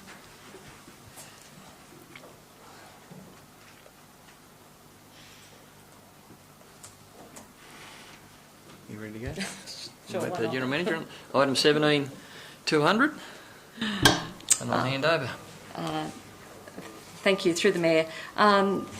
Recently, the Department of Environment and Heritage, Department of Planning and Environment and the Minister put through amendments to the Environmental Planning and Assessment Act. This report is on the proposed changes to the regulations to support that Act. So the day that the business paper closed, we were advised that the regulation was out for comment and that councils were invited to make a submission to that regulation. This report is seeking council's endorsement for staff to make a submission on that regulation, but prior to making that submission, that we forward it through all councillors for comment. The reason it's up here tonight is it actually closes for comment prior to the next council meeting. Thank you for that, Director. Any questions to the Director? Just to clarify with the Director, with the wording here, prior to forwarding any submission to the New South Wales Department of Planning and Environment, it be circulated to all councillors for comment and feedback. That doesn't explicitly say that it'll come back to council for a vote, should it? Through Mr Mayor, I'll talk to this point. One of the things that we regularly find is that whether it be the New South Wales Government or the Federal Government put out publications or issues papers or proposed changes that don't allow adequate time for something to be prepared and then presented to council within a reasonable time frame. So, for example, this one's a good example where if we only become aware of it a week before a council meeting, it doesn't give any time to prepare anything to council for consideration. So, really, one of the issues we've got is we either try and get something in on behalf of council somehow, or the alternative would be to start having extraordinary meetings to consider a submission on anything that we're going to put in. And I'm not sure, but I wouldn't think that's something council considers necessary. Thank you. Any other further questions in regard to the recommendation? Move Councillor Manchester. Seconder, Councillor Horton. Thank you. All those in favour? Aye. Again? So be it.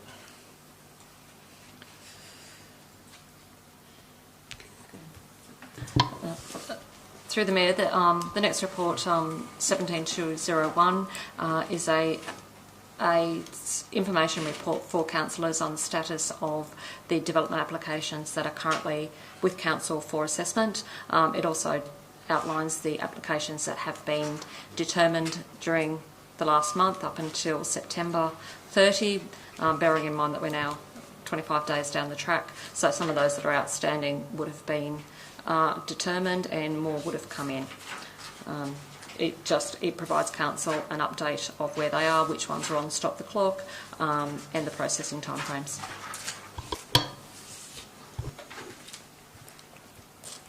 Any questions? So moved. Moved Councillor Walker. Seconded Councillor Horton. All those in favour? Aye. Again? So be it.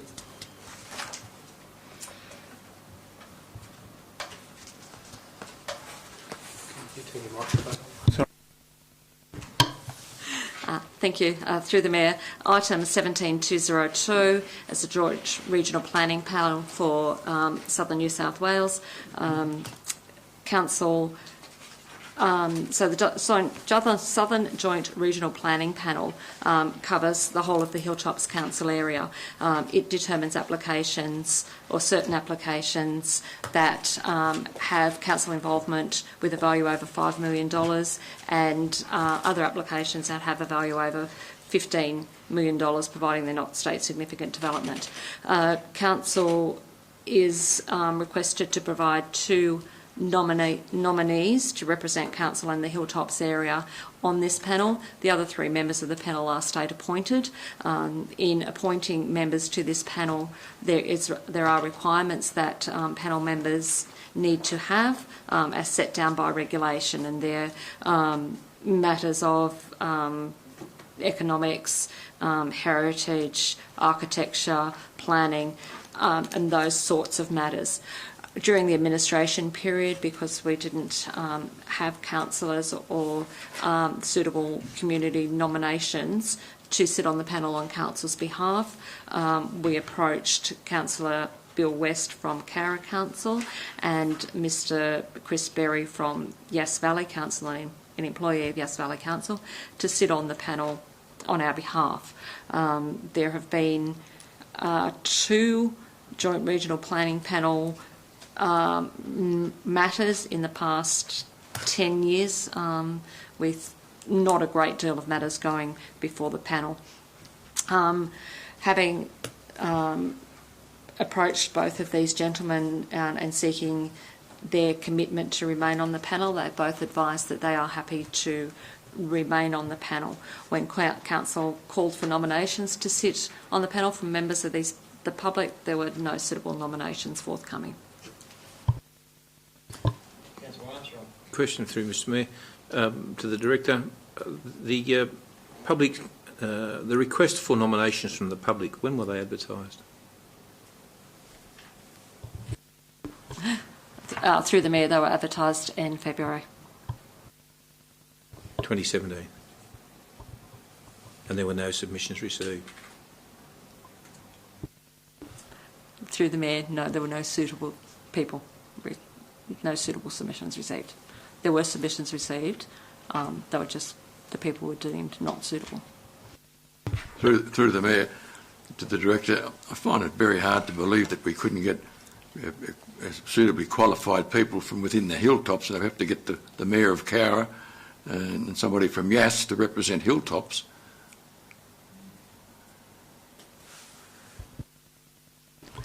Through the Mayor, we called for nominations. We got 2 nominations and neither of the people were deemed suitable. And can I just jump in and ask the question, who was on the panel that decided those people were unsuitable?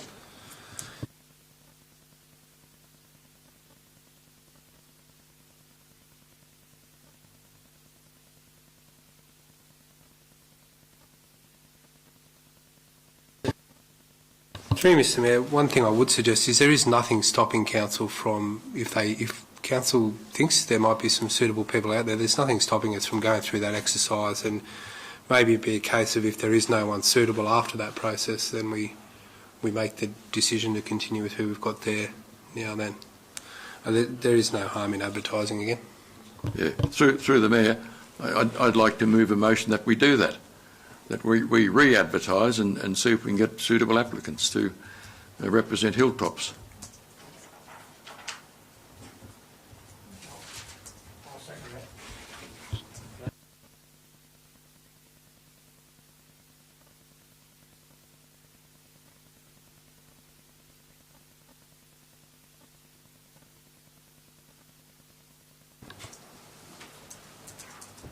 So with that in mind then, this recommendation doesn't stand at all. Thank you. Okay, so the recommendation is now that we, Hilltops Council, re-advertise the position of community members for the JR. Shorthand. Sorry. So Hilltops Council re-advertise to call for nominations for the position of community members to the Joint Regional Planning Panel Southern to represent Hilltops Council. Is that what you're looking for?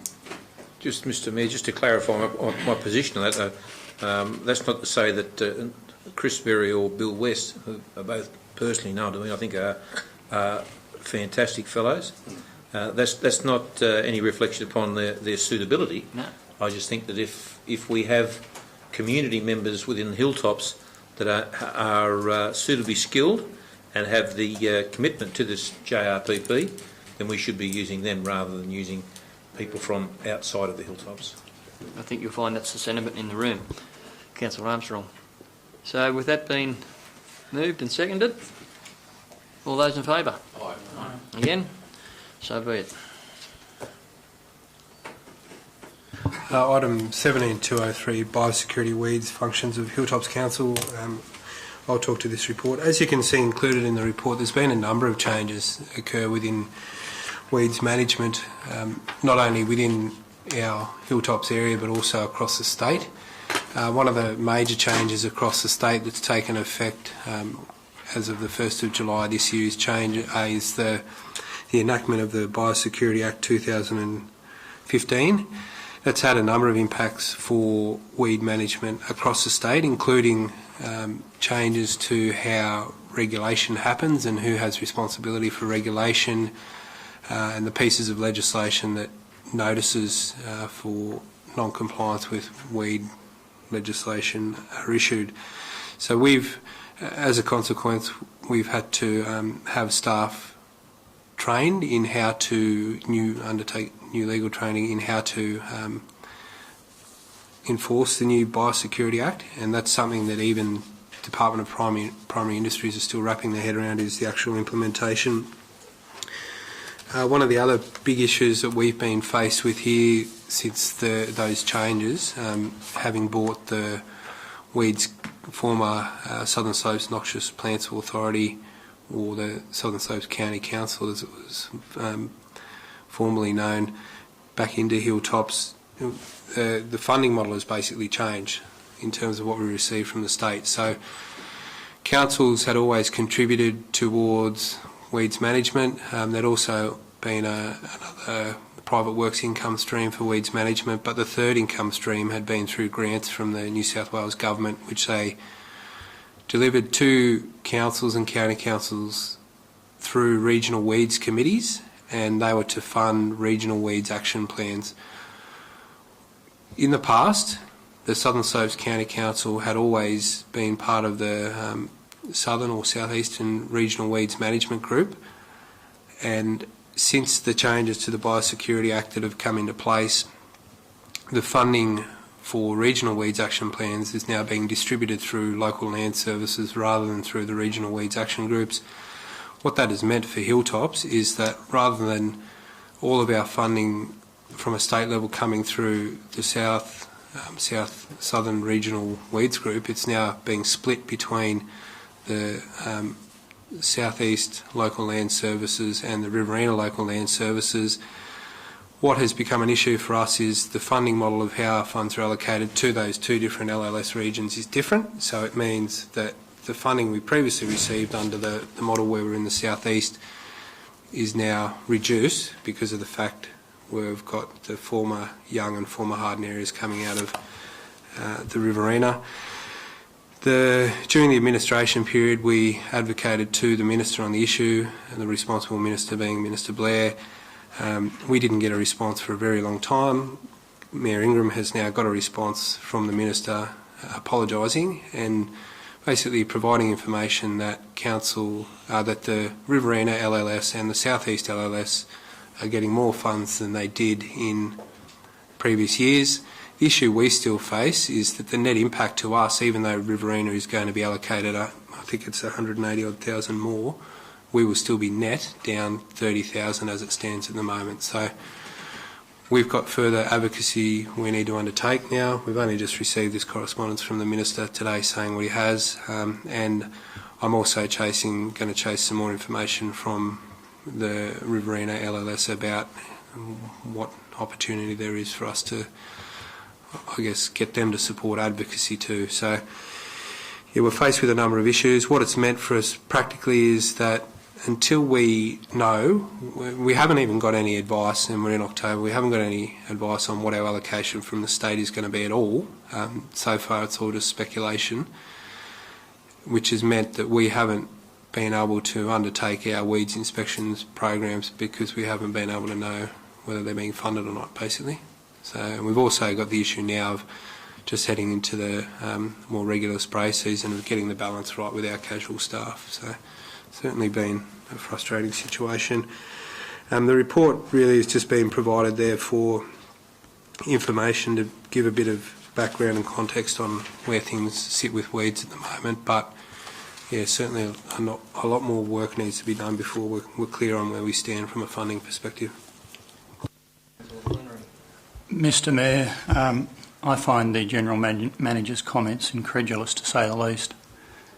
At the last meeting we had the final audit report from the former County Council brought before Council, and it showed how well the County Council had been run until the former Administrator and the current Acting General Manager got hold of it. And they've absolutely decimated it.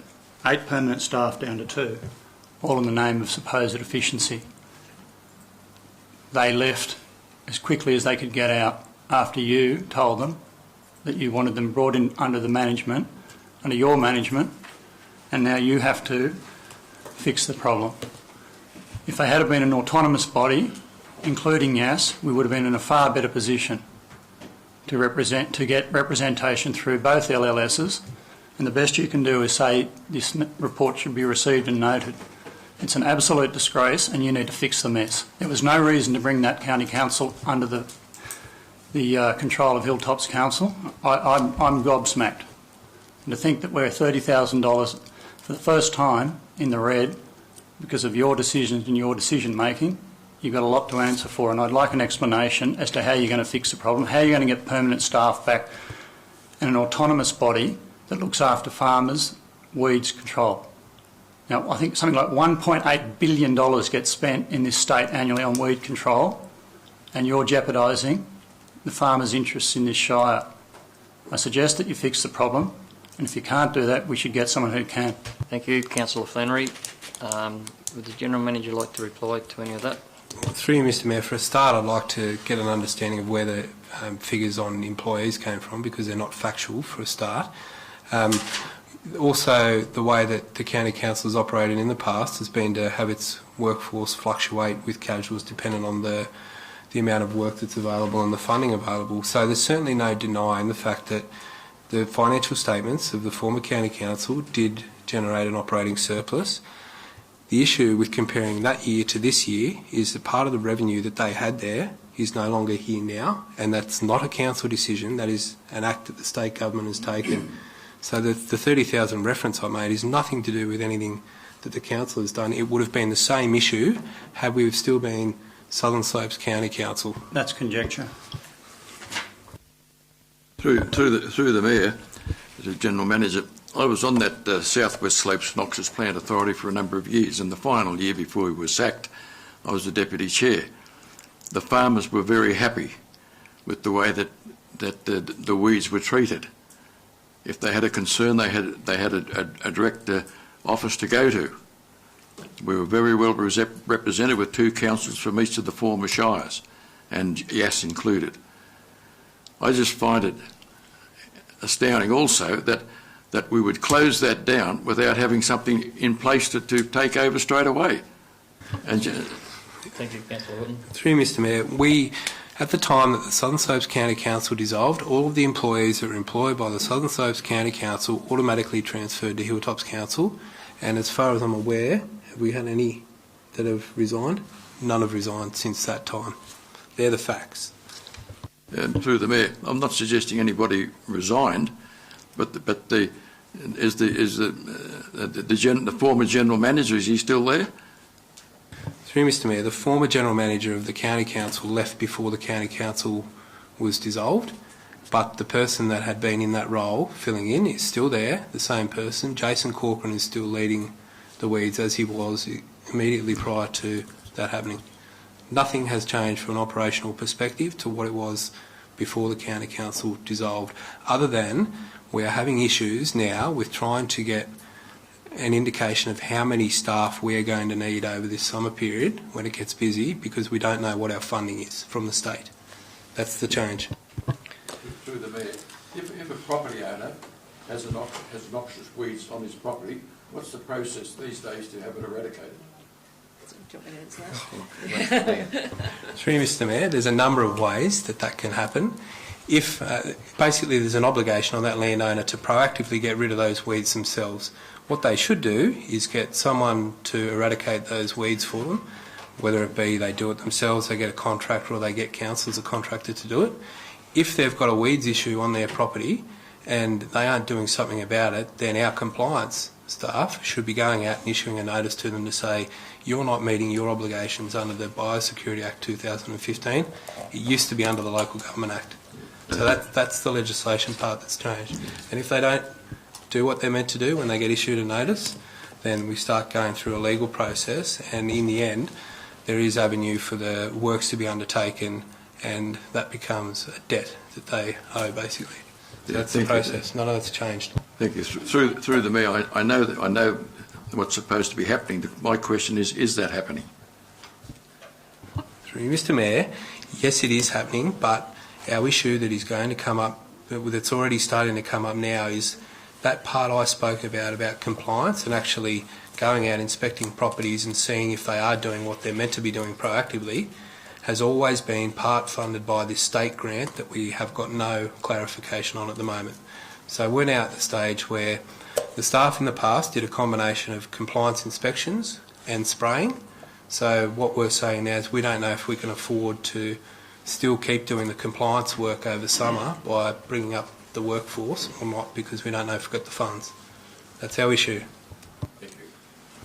Mr Mayor, the report details the change from permanent staff to there are now currently no permanent spray operators, with authorised operators needing to undertake spraying duties. So the report itself speaks to the staff numbers. The General Manager also noted that he's having to train part-time people, so if nothing's changed, why are you suddenly having to train part-time people? Point one. Point two, why is $30,000 suddenly mean you can't, a loss of $30,000 mean you suddenly can't afford any of the usual functions that used to occur to the operations of the committee? How does $30,000 affect? Through you, Mr. Mayor, what we're having indicated to us is that we're going to be $30,000 worse off than we always were. We still haven't got any confirmation of any money yet for this year. So we don't know whether we originally used to get something like, off the top of my head, it's either 190 or 220,000 roughly. And what they're saying is we could probably expect to get less, but we haven't been told what we've got. So we've got no money in the bank from them yet to indicate to us. I'm aware that the LLSs recently got written to by DPI saying, are you willing to accept these funds on our behalf to then figure out how you're going to redistribute to the councils within your areas, but we haven't got any notification on any of that yet, and we're in October. And we wrote this correspondence asking for clarification before the financial year started. As you noted earlier, the money comes from a combination of factors, being contracting services, council payments, which presumably we're still putting aside, and from the state government, which now via the LLS.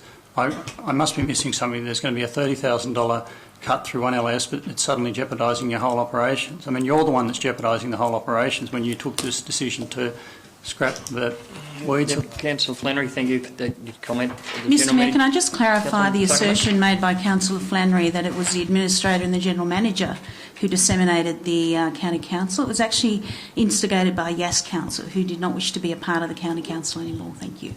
Thank you, Councillor Tuckman. The word... Can I move a motion, Mr Mayor, that the Hilltops Council instigate a weeds steering committee that so might have some more direct control over those operations? I'd second that, Mr Mayor. Thank you, Councillor O'Connor.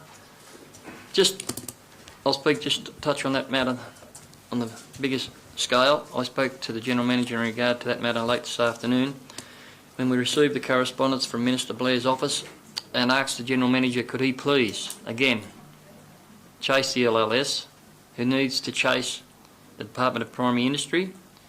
We're the prawns out here, we're just getting dangled around. These people haven't notified at our level of how much funding we're going to have at all at the moment. And it's been asked for clarification, and we haven't received any. So I did ask the General Manager late this afternoon, could he please chase that up for us and see if we can't hurry up our big brothers. It's a very hard task.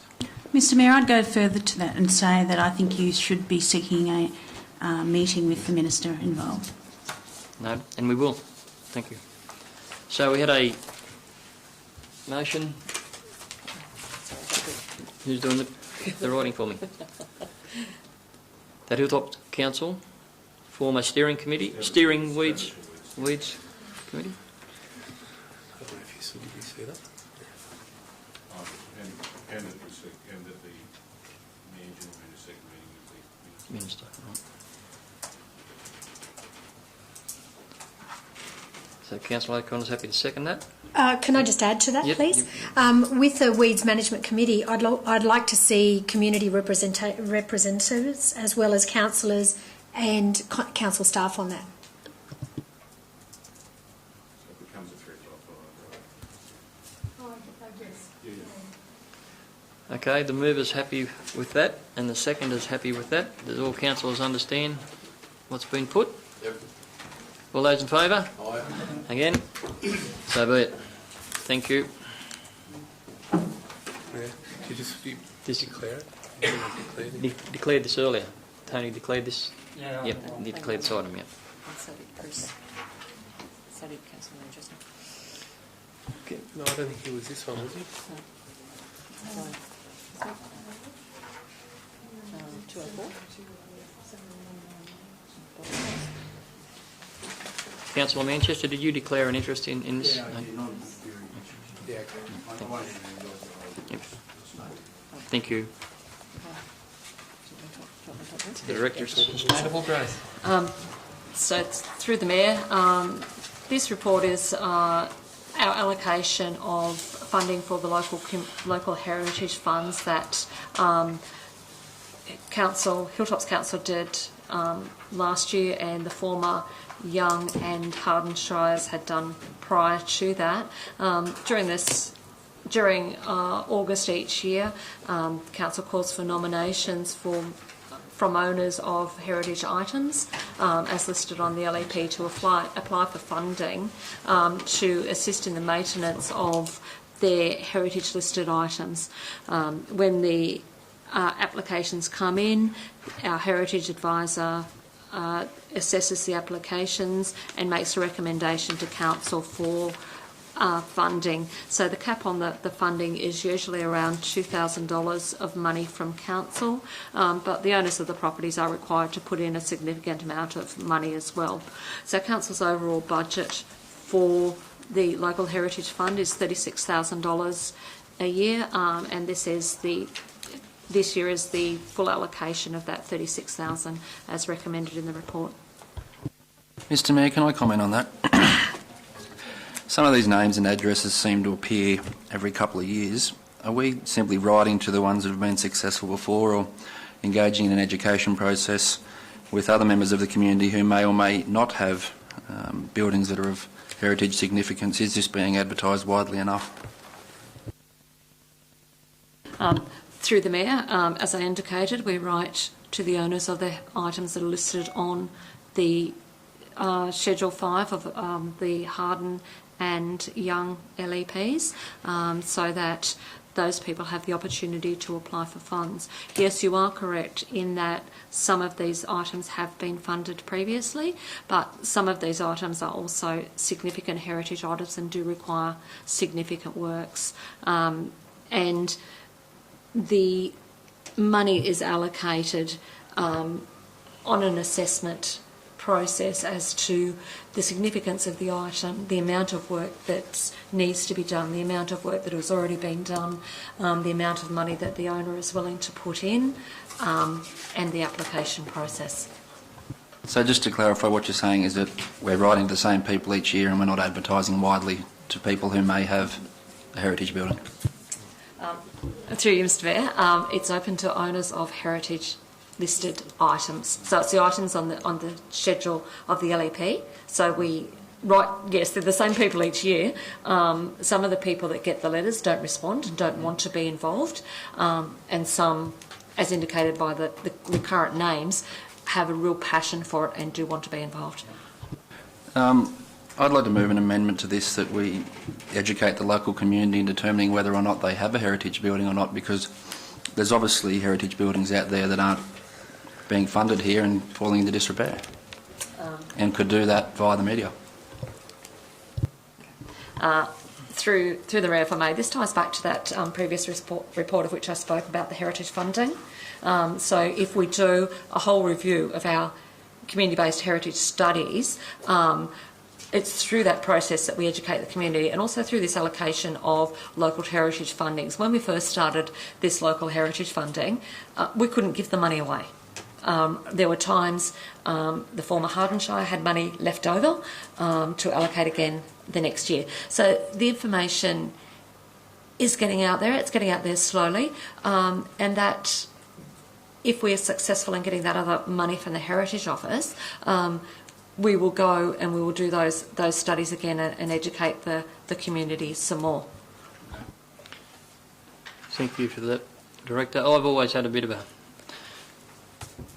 not an issue, but a thoughts on these grants myself, as I see a lot of old shearing sheds listed on these grants, and I sometimes wonder about the need for funding to go towards some of those places. But they assure me the money is handed out and it is there to be used and spent, and I've always had a bit of problem about where it goes sometimes, but that's how the system is, Councillor Stadmiller, and those people put their hand up and they're entitled to it. So, just one more thing. How do we actually ensure that the money that we have given to the applicant is spent? Do we see a receipt of that within their expenditure? Through the Director. Through the Mayor, yes we do. So before we will equip the funds and grant the money to the people, we need receipts. We also go out and do an inspection to make sure the work has actually been done. So we don't hand out money if the work has not been done, irrespective of what the receipts say. Apologies for several questions. I need a clarification on a few points. No, that's fine. Thank you. If there's no further discussion or questions, someone happy to move the recommendation? Yes. Moved Councillor Wallace. Seconded Councillor O'Connor. All those in favour? Again. So be it.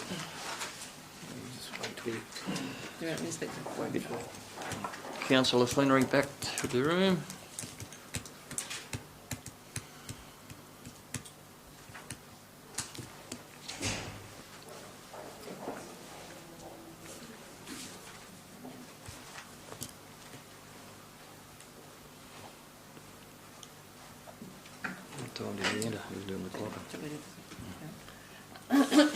Item 17205, back to the Director of Sustainable Growth. So this report is in relation to the modification received by the Department of Planning and Environment in relation to the COPPABELLA wind farm. As you heard the speaker at the beginning of the forum, there was an application lodged with the department to increase the tip height, the tower height and the tip length of the blades at the COPPABELLA wind farm. Just a brief outline of the process for state significant development, which is what this application is. The Department of Planning and Environment is the determining authority for state significant development. They ask councils to put the material submitted by the applicant on exhibition on behalf of the department, and they call for submissions. In this process, council has no more authority or weight than any other member of the public. So while we put a submission in, generally around our infrastructure, community benefit funds, and how this modification may impact upon those things. So the recommendation is that although Hilltops Council doesn't have a policy on contributions for wind farms, this wind farm straddles the boundary of Hilltops Council and Yass Valley. Yass Valley Council do have a policy on contributions from wind farms, and it's based on a wattage output from the turbine. So the recommendation here is the modification as it sits will have an impact upon Council's infrastructure in Whitefields Road and some clearing around Whitefields Road. The existing consent says that prior to the construction certificate, the applicant will need to negotiate with Council about road upgrades, road maintenance, road infrastructure. The other impact that this turbine, these increased heights the turbines will have maybe on visual impacts from community, and those members are encouraged to make their own submission to the department. Not having a policy on turbine contributions ourselves, Yass Valley did ask us to support their bid for increased monetary value. In the existing consent, the consent actually says that the contribution payable to council is $2,500 per turbine, as at 2016 when the consent was granted. So that was offered by the development at 2009 rates and hasn't been CPI'd from that point. If it was CPI'd in line with that of the VPA that we entered into for Rye Park, that $2,500 would be significantly more by the time the development is constructed. So in supporting Yass Valley Council, we've suggested a $3,842 contribution per turbine, and that's based on CPI from the 2009 date when this was originally proposed. The other recommendation that Council is seeking is that a Planning Assessment Commission hearing be held locally, so that those that are objecting or those that are in favour of the wind farm can make their submissions direct to the PAC before a determination is made on this issue. Okay, Councillor O'Connor. Has the development made any contributions to or made any suggestion as to how they can assist with the visual impact? Through the Mayor, in the report, yes, they have said distance will be a factor of plants and trees and that sort of thing, so that. Councillor Tuckerman. Just a direct question through you, Mr Mayor, in regards to the impacts with the larger turbines and the impact on our road infrastructure.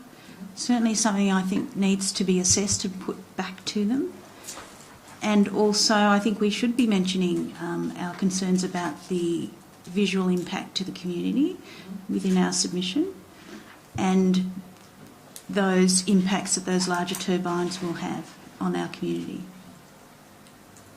Thank you. You want to speak to that?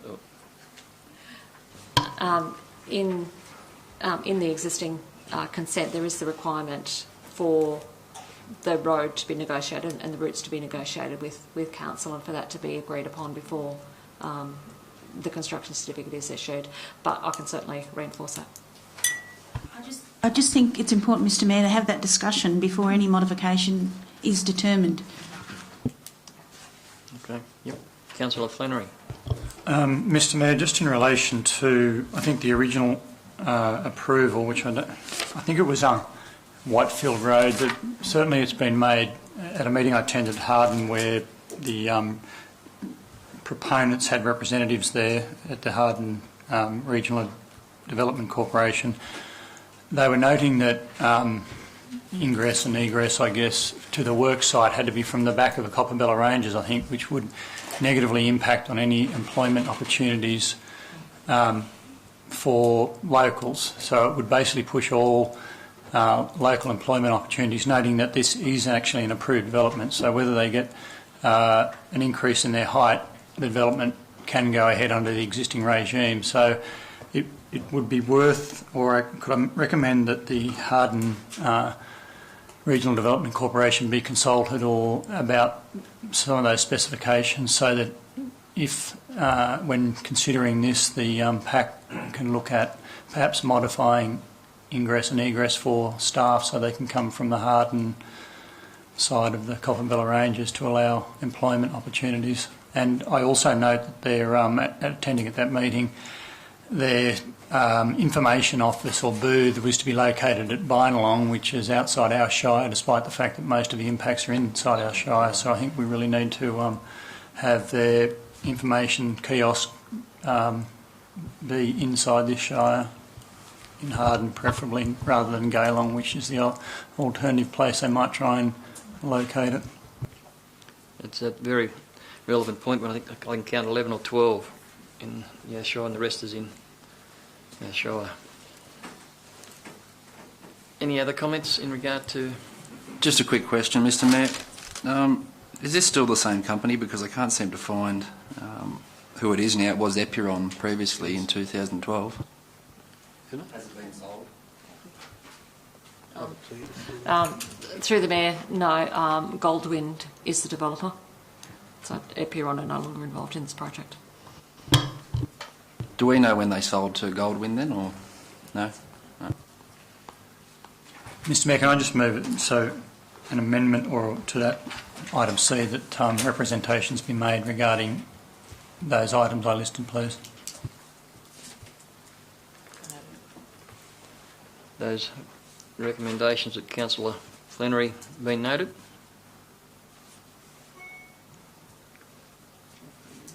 As part of the motion? As part of the motion. Make it an item C, is that correct? Yes. Yep. Taking that on board. Any more questions or discussion? Would someone like to move that recommendation with the amendment? I'll move it. Councillor Flannery, seconded Councillor Horton. All those in favour? Aye. So be it.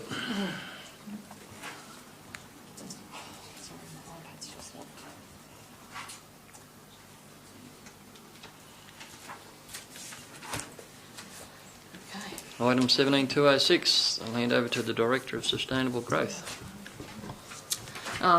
Thank you, Mr Mayor. This report has come back to Council for discussion around the process that Council went through in determining this application and the legal advice that had been received about whether Council could possibly review this decision or whether it could not.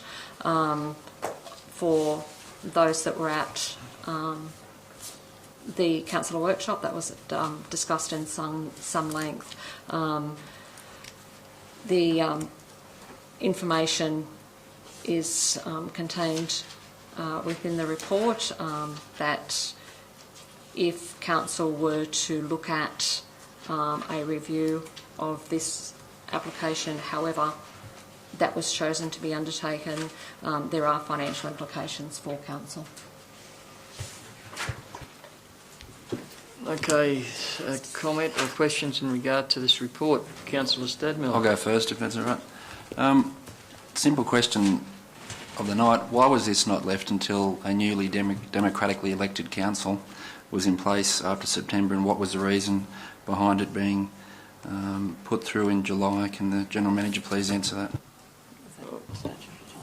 Yeah, through Mr Mayor, the reason for that is the statutory timeframes that Council has to undertake a development assessment within, or else the applicants got the opportunity to take it as a deemed refusal and take it to court.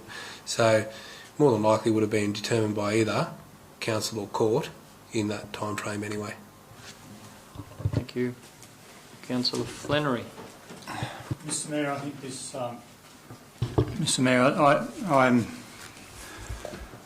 I don't know that I was shocked. I just believe the incompetence of what's happened is breathtaking, really.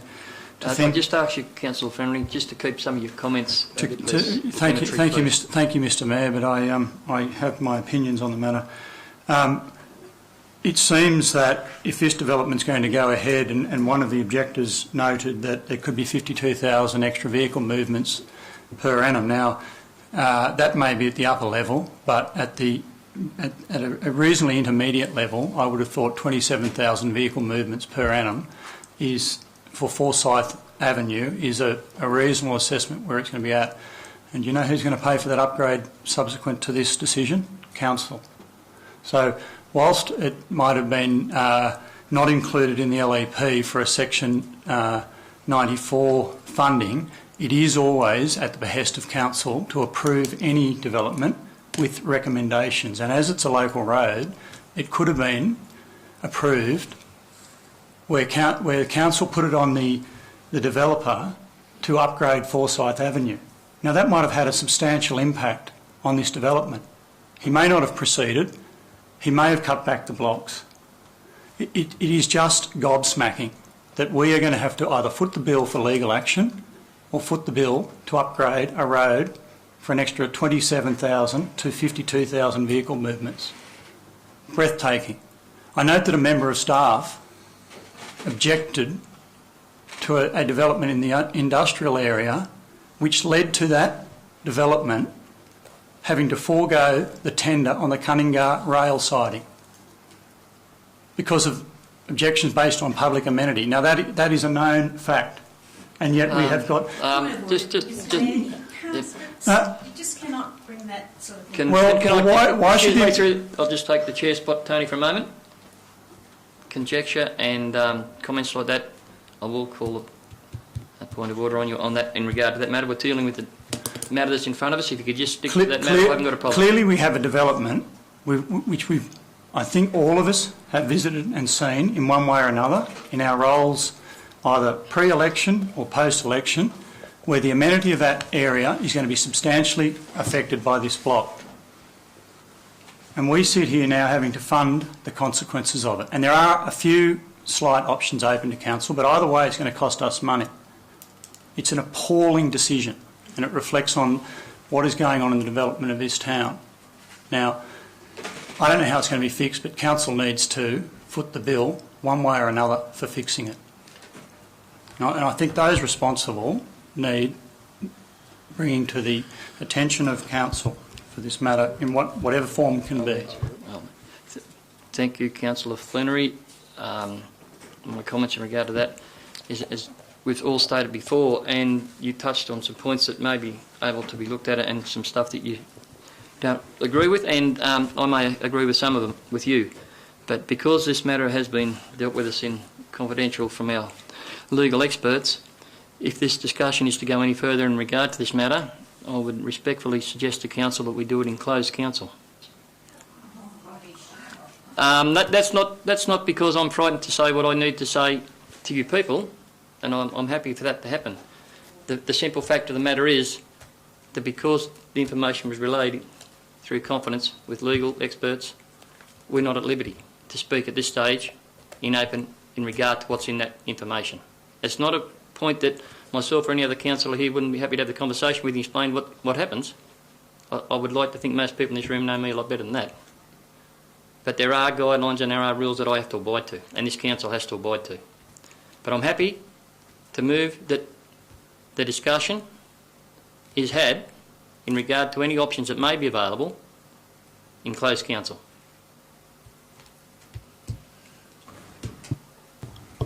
Before we vote on that, Mr Mayor, can I just get clarification from the Director? A conversation I had with him relating to tree clearing at Harden noted that it was the policy of the former Young Shire that for every tree that was cut down in an urban area, something like 3 had to be replaced, and so it went depending on parks and rural land. I can't see anything in this report that notes the replacement of the tree clearing with additional tree planting. Could I just get a clarification on what the policy is and what may or may not have been omitted from this report? Through the Chair, the policy that we discussed related specifically to council cutting down trees in the public areas, in the road reserve, on parks and gardens that we manage. Yep. Thank you. Thank you. Mr Mayor, can I disagree with you on that final point? I think these people have sat here for the best part of 2.5 hours now, and I don't think they're going to get the result that they want. We're past that now. But look, I'd like to move a motion that we fully investigate what occurred during the development process here. God knows council can call a investigation into me as a newspaper editor. I think we should be able to look at our own staff, so I'd like to see what support there is around the table to look at that. I'll second that motion, Mr Mayor. Okay, so can someone just write that motion down for me, please, so that I can read it out to all councillors so we know exactly where we are on this matter?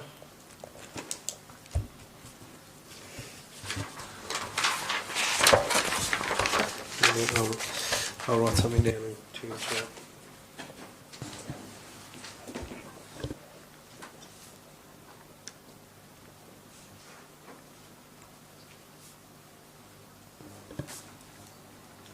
excuse me, Mr Mayor, could I... Councillor O'Connor. Could I put a second point on that? That we look at residential policy and processes in the context of the LEP work that's coming up, so that this situation can't happen again. That there is something that we're really proactively looking at. It will be all undertaken in the process of a new LEP that's drawn up, and it will be a monumental task, and there will be outside help needed and sought to help complete that process, but it will be all looked at under that process. Here we go on pencils.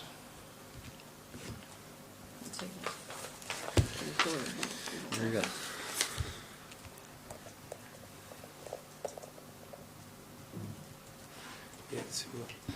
Through Mr Mayor, from what I interpreted, we were saying the motion would be that Council conduct an investigation into how staff undertook the assessment of the DA. The only thing I would sort of query on that is I think it's been explained how the assessment was undertaken, so I'm not quite sure what are we investigating? I'd like to see an outside body do an independent, and it's a useful word, independent investigation into exactly how it happened, so that the people sitting in the gallery get an answer and this doesn't happen again.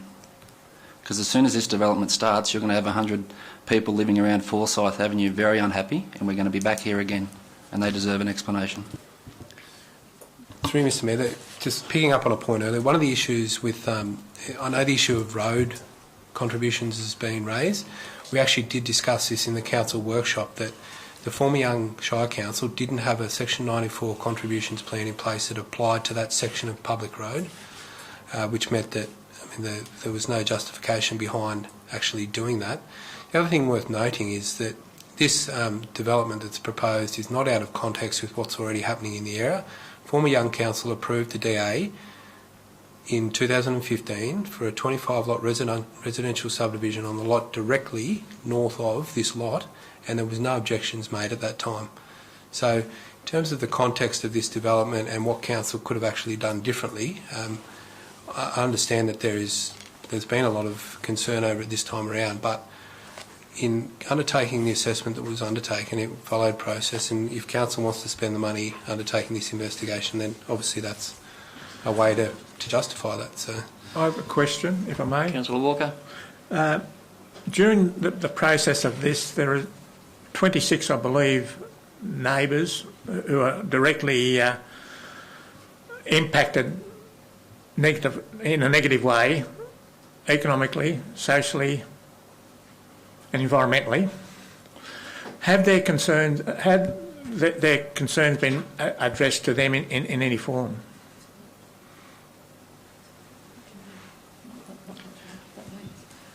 A bit of uncertainty about the exact question, Councillor Walker, from what I'm hearing. It's through you, Mr Mayor.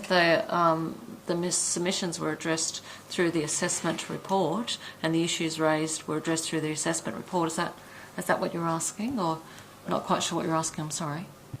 Did they send any sort of opposition, some sort of against the proposal? Sorry. Were they answered?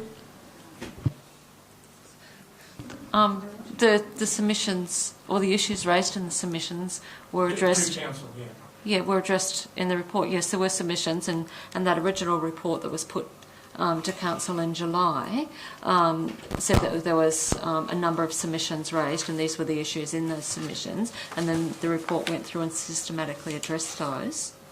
That's what you're asking, or I'm not sure. I'm sorry. That was in the form of a report, but it wasn't to the people who objected.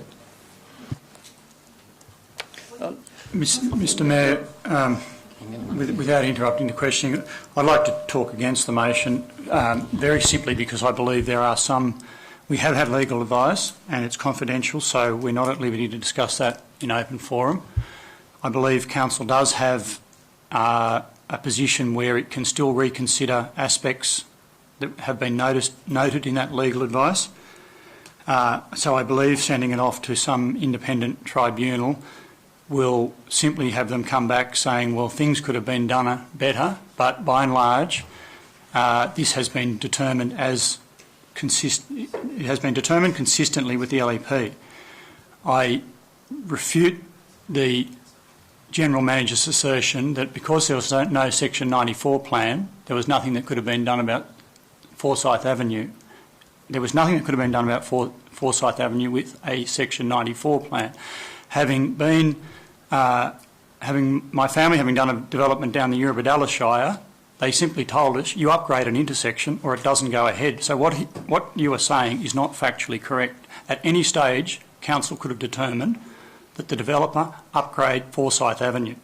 So could you please retract that comment that there was nothing that could have been done?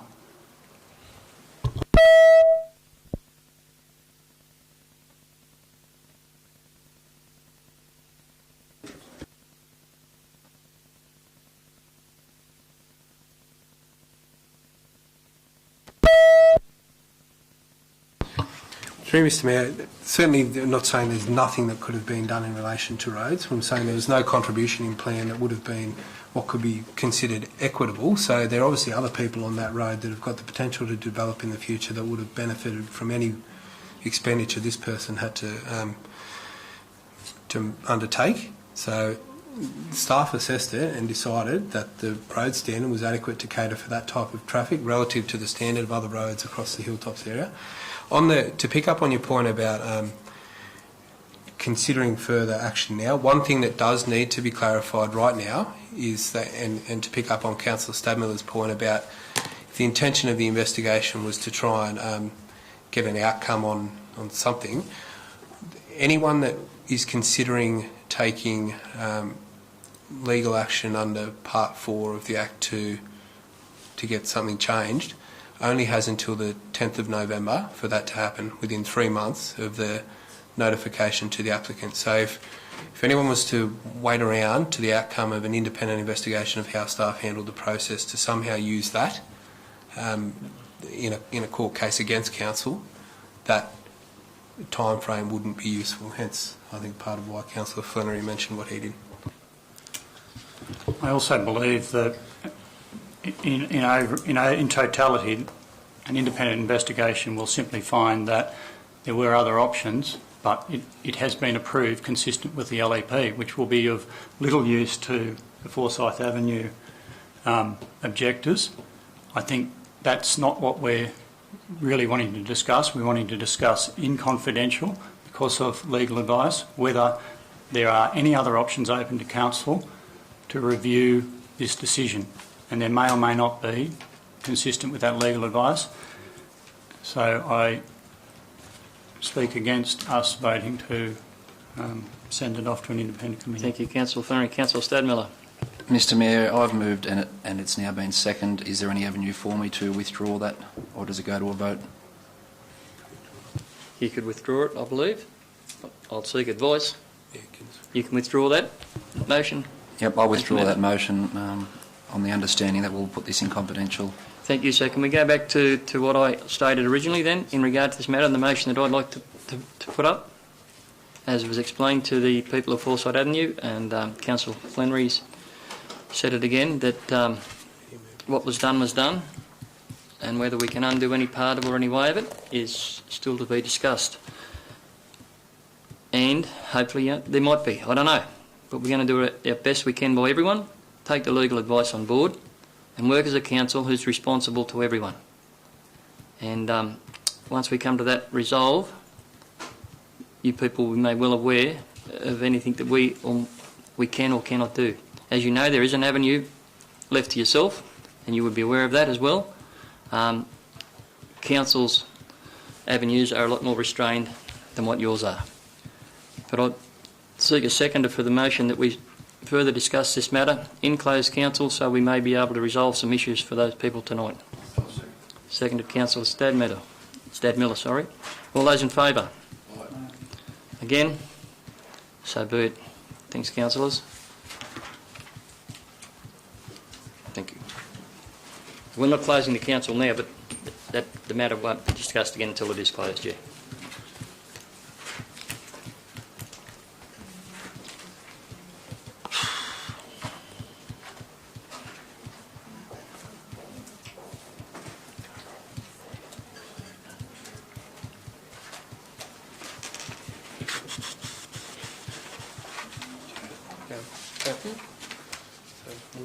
No, we're still open. Yeah, it's decided that we'll continue with the meeting, but deal with that thing before we move in. Yep. I should clarify that we will continue with our normal course of the meeting, and we will discuss that matter when we go into close for other issues. Just a clarification. Thank you, Mr. General Manager. Right, where am I up to? We're up to item 17207. Back to the Director of Sustainable Growth. Thank you, Mr Mayor. This application has been brought before Council as it seeks a variation to the development standards within the LEP. Staff do not have delegated authority to consider such applications or determine such applications. The matter is therefore being brought before Council. This application involves varying the minimum lot size for the erection of a dwelling in this particular area. The minimum lot size of this area is 4 hectares. The current lot size of this that the proponent wishes to use to build a dwelling is 3.68 hectares. So it represents a variation of 7.8% from the development standards set by the LEP. In assessing the application, Council staff looked at the surrounding land use and the surrounding holding pattern and ownership pattern.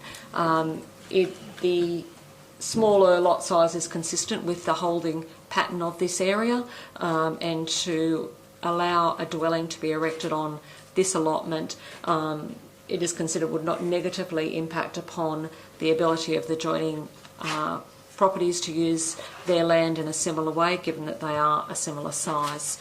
So the proposal is for a staged development, with stage 1 being the creation of a building envelope and stage 2 the erection of a dwelling house within that building envelope, subject to a separate development application. Thank you very much for that. Any discussion in regard to the recommendation? Just a quick question for the Director. We're currently in a situation at Jugyong where we're looking to purchase houses back from residents of Jugyong due to the fact it's on a floodplain. In your thinking, there's absolutely no chance that this house is going to be, it's going to be a difficult question to answer, impacted in the future by...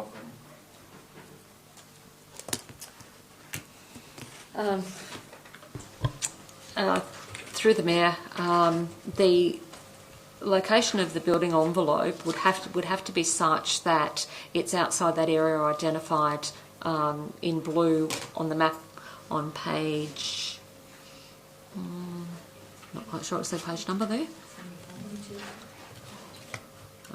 the blue map on page 82, so that dark blue line, so the building envelope would need to be situated outside that area, which would be the area that we would assume would be flood prone.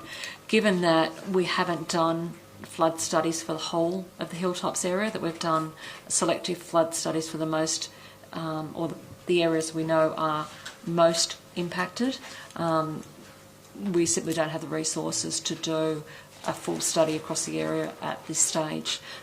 So that would be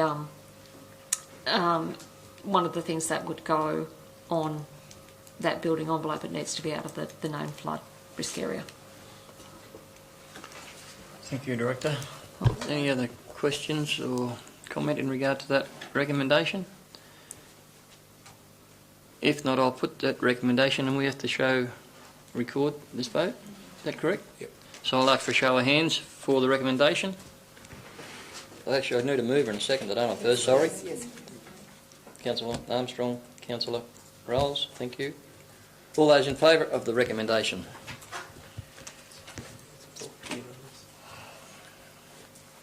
Unanimous. Thank you, councillors.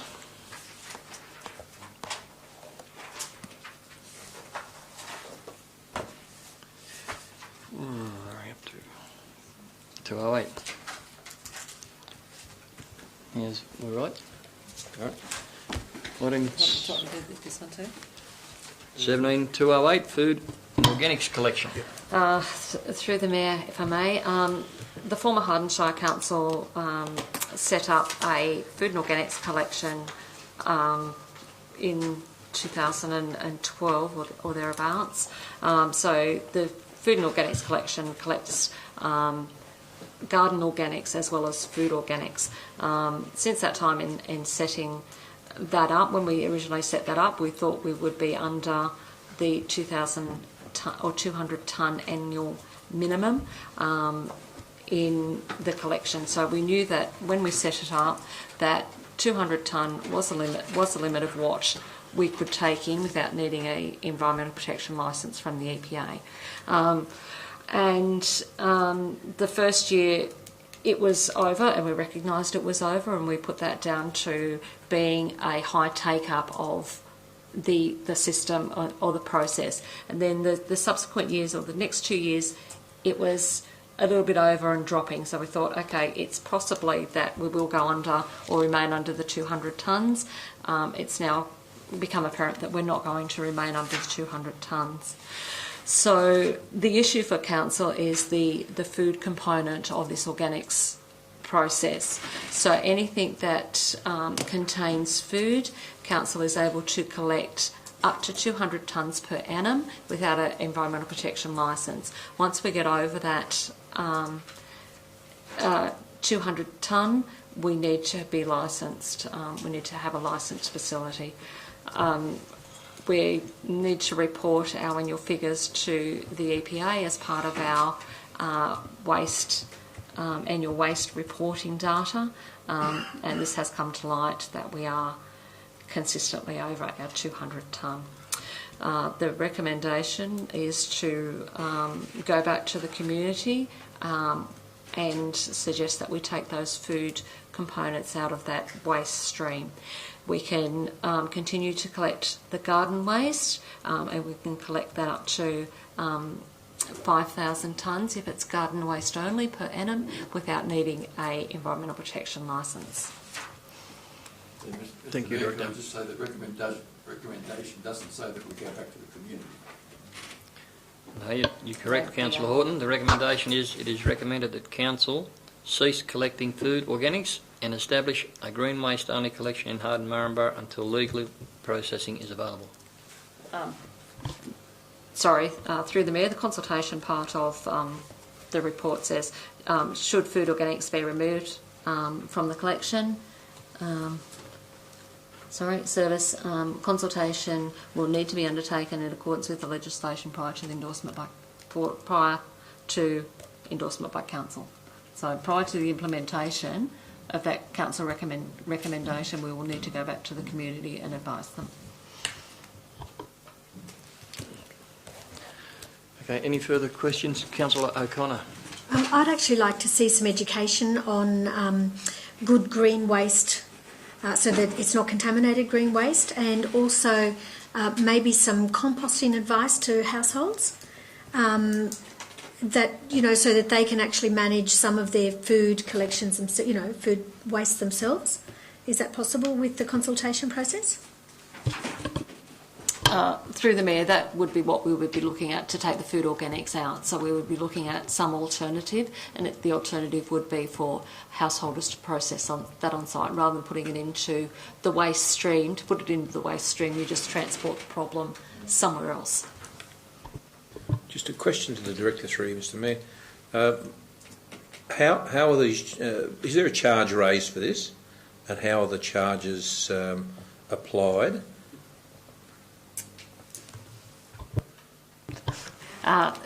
Through the Mayor, yes, there is a separate organics collection on the rates in Harden. So there's actually, for those in the former Harden Shire, so in the Harden Township area, there is a green waste collection charge on the rates. So I'd take it then that anyone who has already paid for the service by paying their rates in full, you're suggesting in this report that they would not be rendered the full service that they're paid for.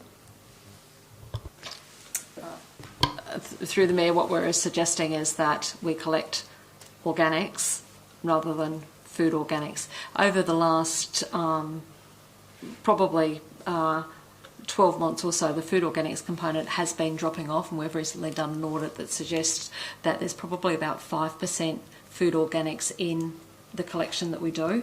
The majority of it is garden organics. Yes. How is it that we've spent 3 years collecting food organics and we haven't been meeting the requirements? Didn't someone know? Through the Mayor, yes, we did know. We just were not called on it. I'd suggest that was back before Hilltops Council time, so I can't comment on that fact. I missed the answer. We were not Called on it. Through you, Mr Mayor, what the Director is saying is that we were non-compliant with what the state government regulation is. So in other words, we were doing the wrong thing, whether it was knowingly or unknowingly at the time. So was it knowingly or unknowingly? Well, I'd go back to the former Harden Council. I can't speak to it. Through the Mayor, we did know that we were going over the limits, by the waste reporting that we were doing. Okay. So the recommendation is there in regard to this matter now. Have I got a mover for the recommendation? Councillor Horton. Second, Councillor O'Connor. Mr Mayor, I'd like to move an amendment. Councillor Armstrong. Would like to move an amendment. I find it incredible that council can levy a charge on its community to provide a service, and then 3 months into the financial year we want to change the service. That belies comprehension to me. What I'd like to see is I'd like to see an adjustment made in the cost of this service, because ultimately we can take 5,000 tonnes or 5,000 tonnes of green waste that's not putrescible, but only 200 tonnes of putrescible. So clearly anyone that's currently getting rid of their food organics is going to have to find some other means of meeting that service at additional cost. I think it's appropriate that those people would be either offset in some manner, that cost, or ultimately refunded a percentage of the cost. Through you, Mr Mayor, that's obviously an option. One thing that is worth noting is that we're about to start the process of undertaking a waste management strategy that will help set future fees and charges for waste services going forward. If I was to preemptively assume what I think might come out of a waste strategy for the cost that we will be charging for a service like we have in Harden for this, that if we were going to fully recover the cost of the service, which we should be, I would not expect it to reduce. So the only comment I would make is it may be there may be the risk of reducing it for the current year, reflecting the fact that yes, the service has changed, so let's come up with some reduction, but then go back the next year and say, but by the way, we now realise that we think you should be paying more. I guess what I'm getting at is I wouldn't necessarily assume that we're undertaking full cost recovery for that service at the moment. I would suggest that we're probably not, but by the same token, for those members of the community that are paying for the charge, I'd suggest that they're expecting that service to continue and not be ceased after 25% of the financial year has elapsed. For those people that have paid their rates in full, they have clearly entered into a contract with council to a council to supply that service at a cost, and they have accepted that cost. Council has determined that cost as part of its budget process. So I think it's unreasonable to effectively write some value out of that service this far into the proceedings without some form of offset. Can I have a question out of this? The only point of confusion here, to me anyway, is that food waste is not now going in the green waste, but can go in the general waste. Is that right? So they're still receiving a service. Am I wrong in that assumption? Would that not be a normal garbage service that they'd be paying for in addition to this green waste service? that not be a normal garbage service that they'd be paying for in addition to this green waste service? Is this service in addition to a domestic waste service, or is it in lieu of a domestic waste service? So someone would be potentially, the community is potentially paying a domestic waste charge and then an additional food organics and or FOGO charge, which includes their food organics as well. Yeah, through Mr Mayor, that is correct, but I also think that what Councillor Walker was inferring was those people that are paying to have their food waste taken away somewhere still have the option to put that food waste in a different bin that they're paying for. I think that was what he was asserting, but agree that the community assume that they're paying for a higher level of service, knowing that their food waste is going back to something different. Through the Mayor, to our Director, the food waste, are we talking about that little bag that 200 tonnes?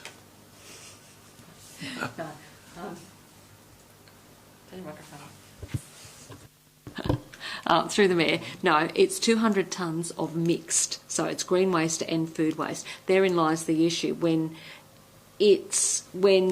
any amount of food waste goes into the green waste, it then becomes putrescible waste, the whole lot, not just that little bit of food waste that's in there, the whole lot of that becomes putrescible waste. So it's 200 tonnes of mixed food organic putrescible waste that we can collect without needing an environmental protection licence, or 5,000 tonnes of green waste only without the food in it.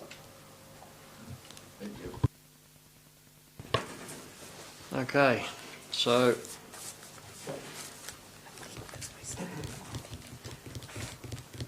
we had the recommendation as it reads, an amendment to be put to it by Councillor Armstrong to read that Council adjust the cost of the green waste collection for those affected.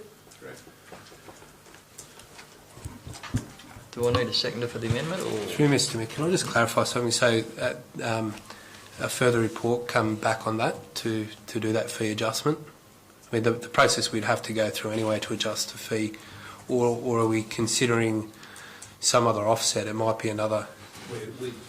My understanding is that because it would have to be a fee and charge levied by council, there would need to be a period of public advertisement for public comment, and then council would need to then adopt that charge at some later, say some of those meetings. So it's going to have to be a report. So is the mover and the seconder happy with that amendment? Mr Mayor, can I speak against the amendment? You may. Look, I appreciate Councillor Armstrong's thoughts and comments, but I think the cost to council having to remove a stockpile are going to be far greater than the impact of any one household. I think it's significantly the issue are the financial implications to council. I don't think we should add to it by sending it off to a director to do a study on what might have to be rebated to householders and waste further council money. I suggest there's going to be a significant financial implication, which it's a pity it's not detailed in this report, but the quantity that it has to be removed, because when we got notification in 2014 it wasn't passed on. Thank you, Councillor Flannery. Would anyone like to speak for the amendment?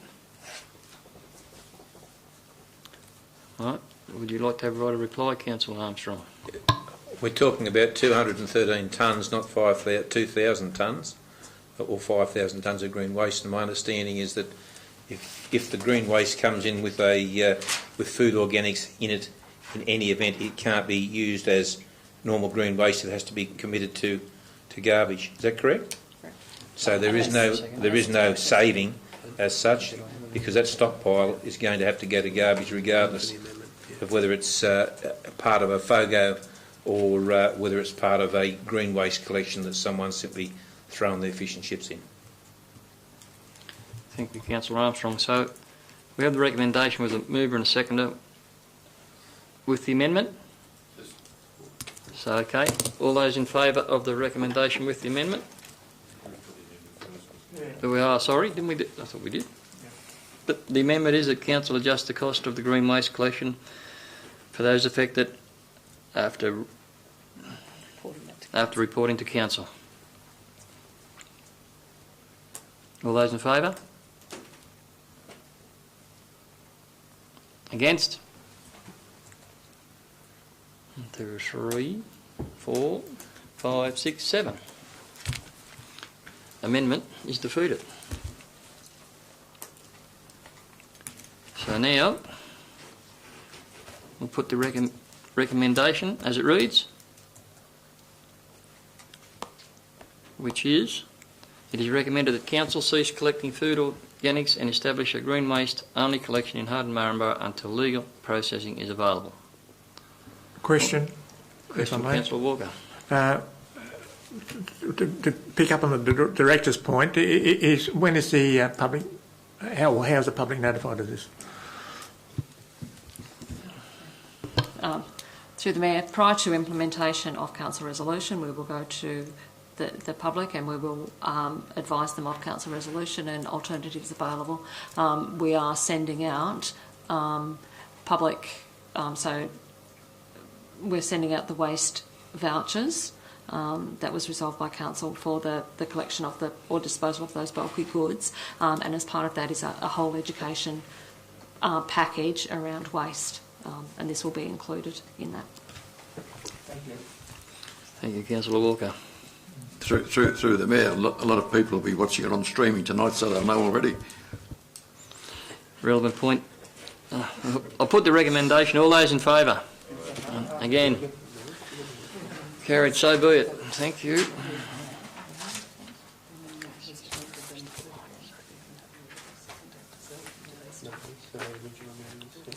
We're up to Mr. General Manager, correspondence. Yeah, through you, Mr. Mayor, there is, as you see included here, there's a number of items that are just there for attention, but there's also one item that is there for action. You'll see included in the correspondence that the Bunyip Preschool and Long Day Care Centre have offered to contribute funding towards a pathway, educational scooter and cycleway, which is proposed to be in Newsom Park in Harden. So the recommendation is that Council accept that funding and work with the Preschool and Long Day Care Centre for that to be put in place. Moved Councillor Horton, seconded Councillor Rolls. All those in favour?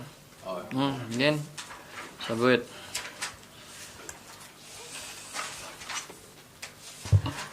Through you, Mr. Mayor, just on that, the correspondence, there was that initial recommendation. Second recommendation is that the balance of correspondence be noted, which is a separate recommendation.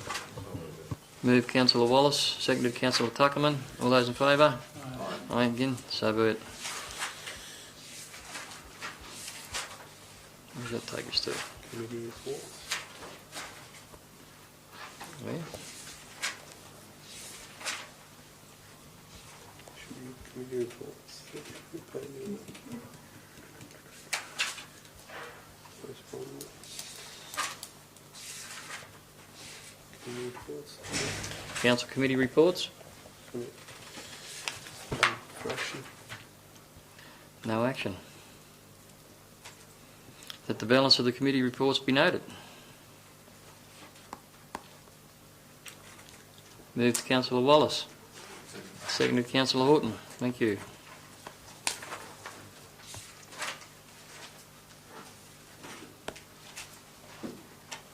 What do you want to do? So, that brings us to the section of the council where we close the council. So this meeting is now going into closed council meeting and live streaming is no longer available. All resolutions made in closed will be available in the minutes of the meeting. Thank you.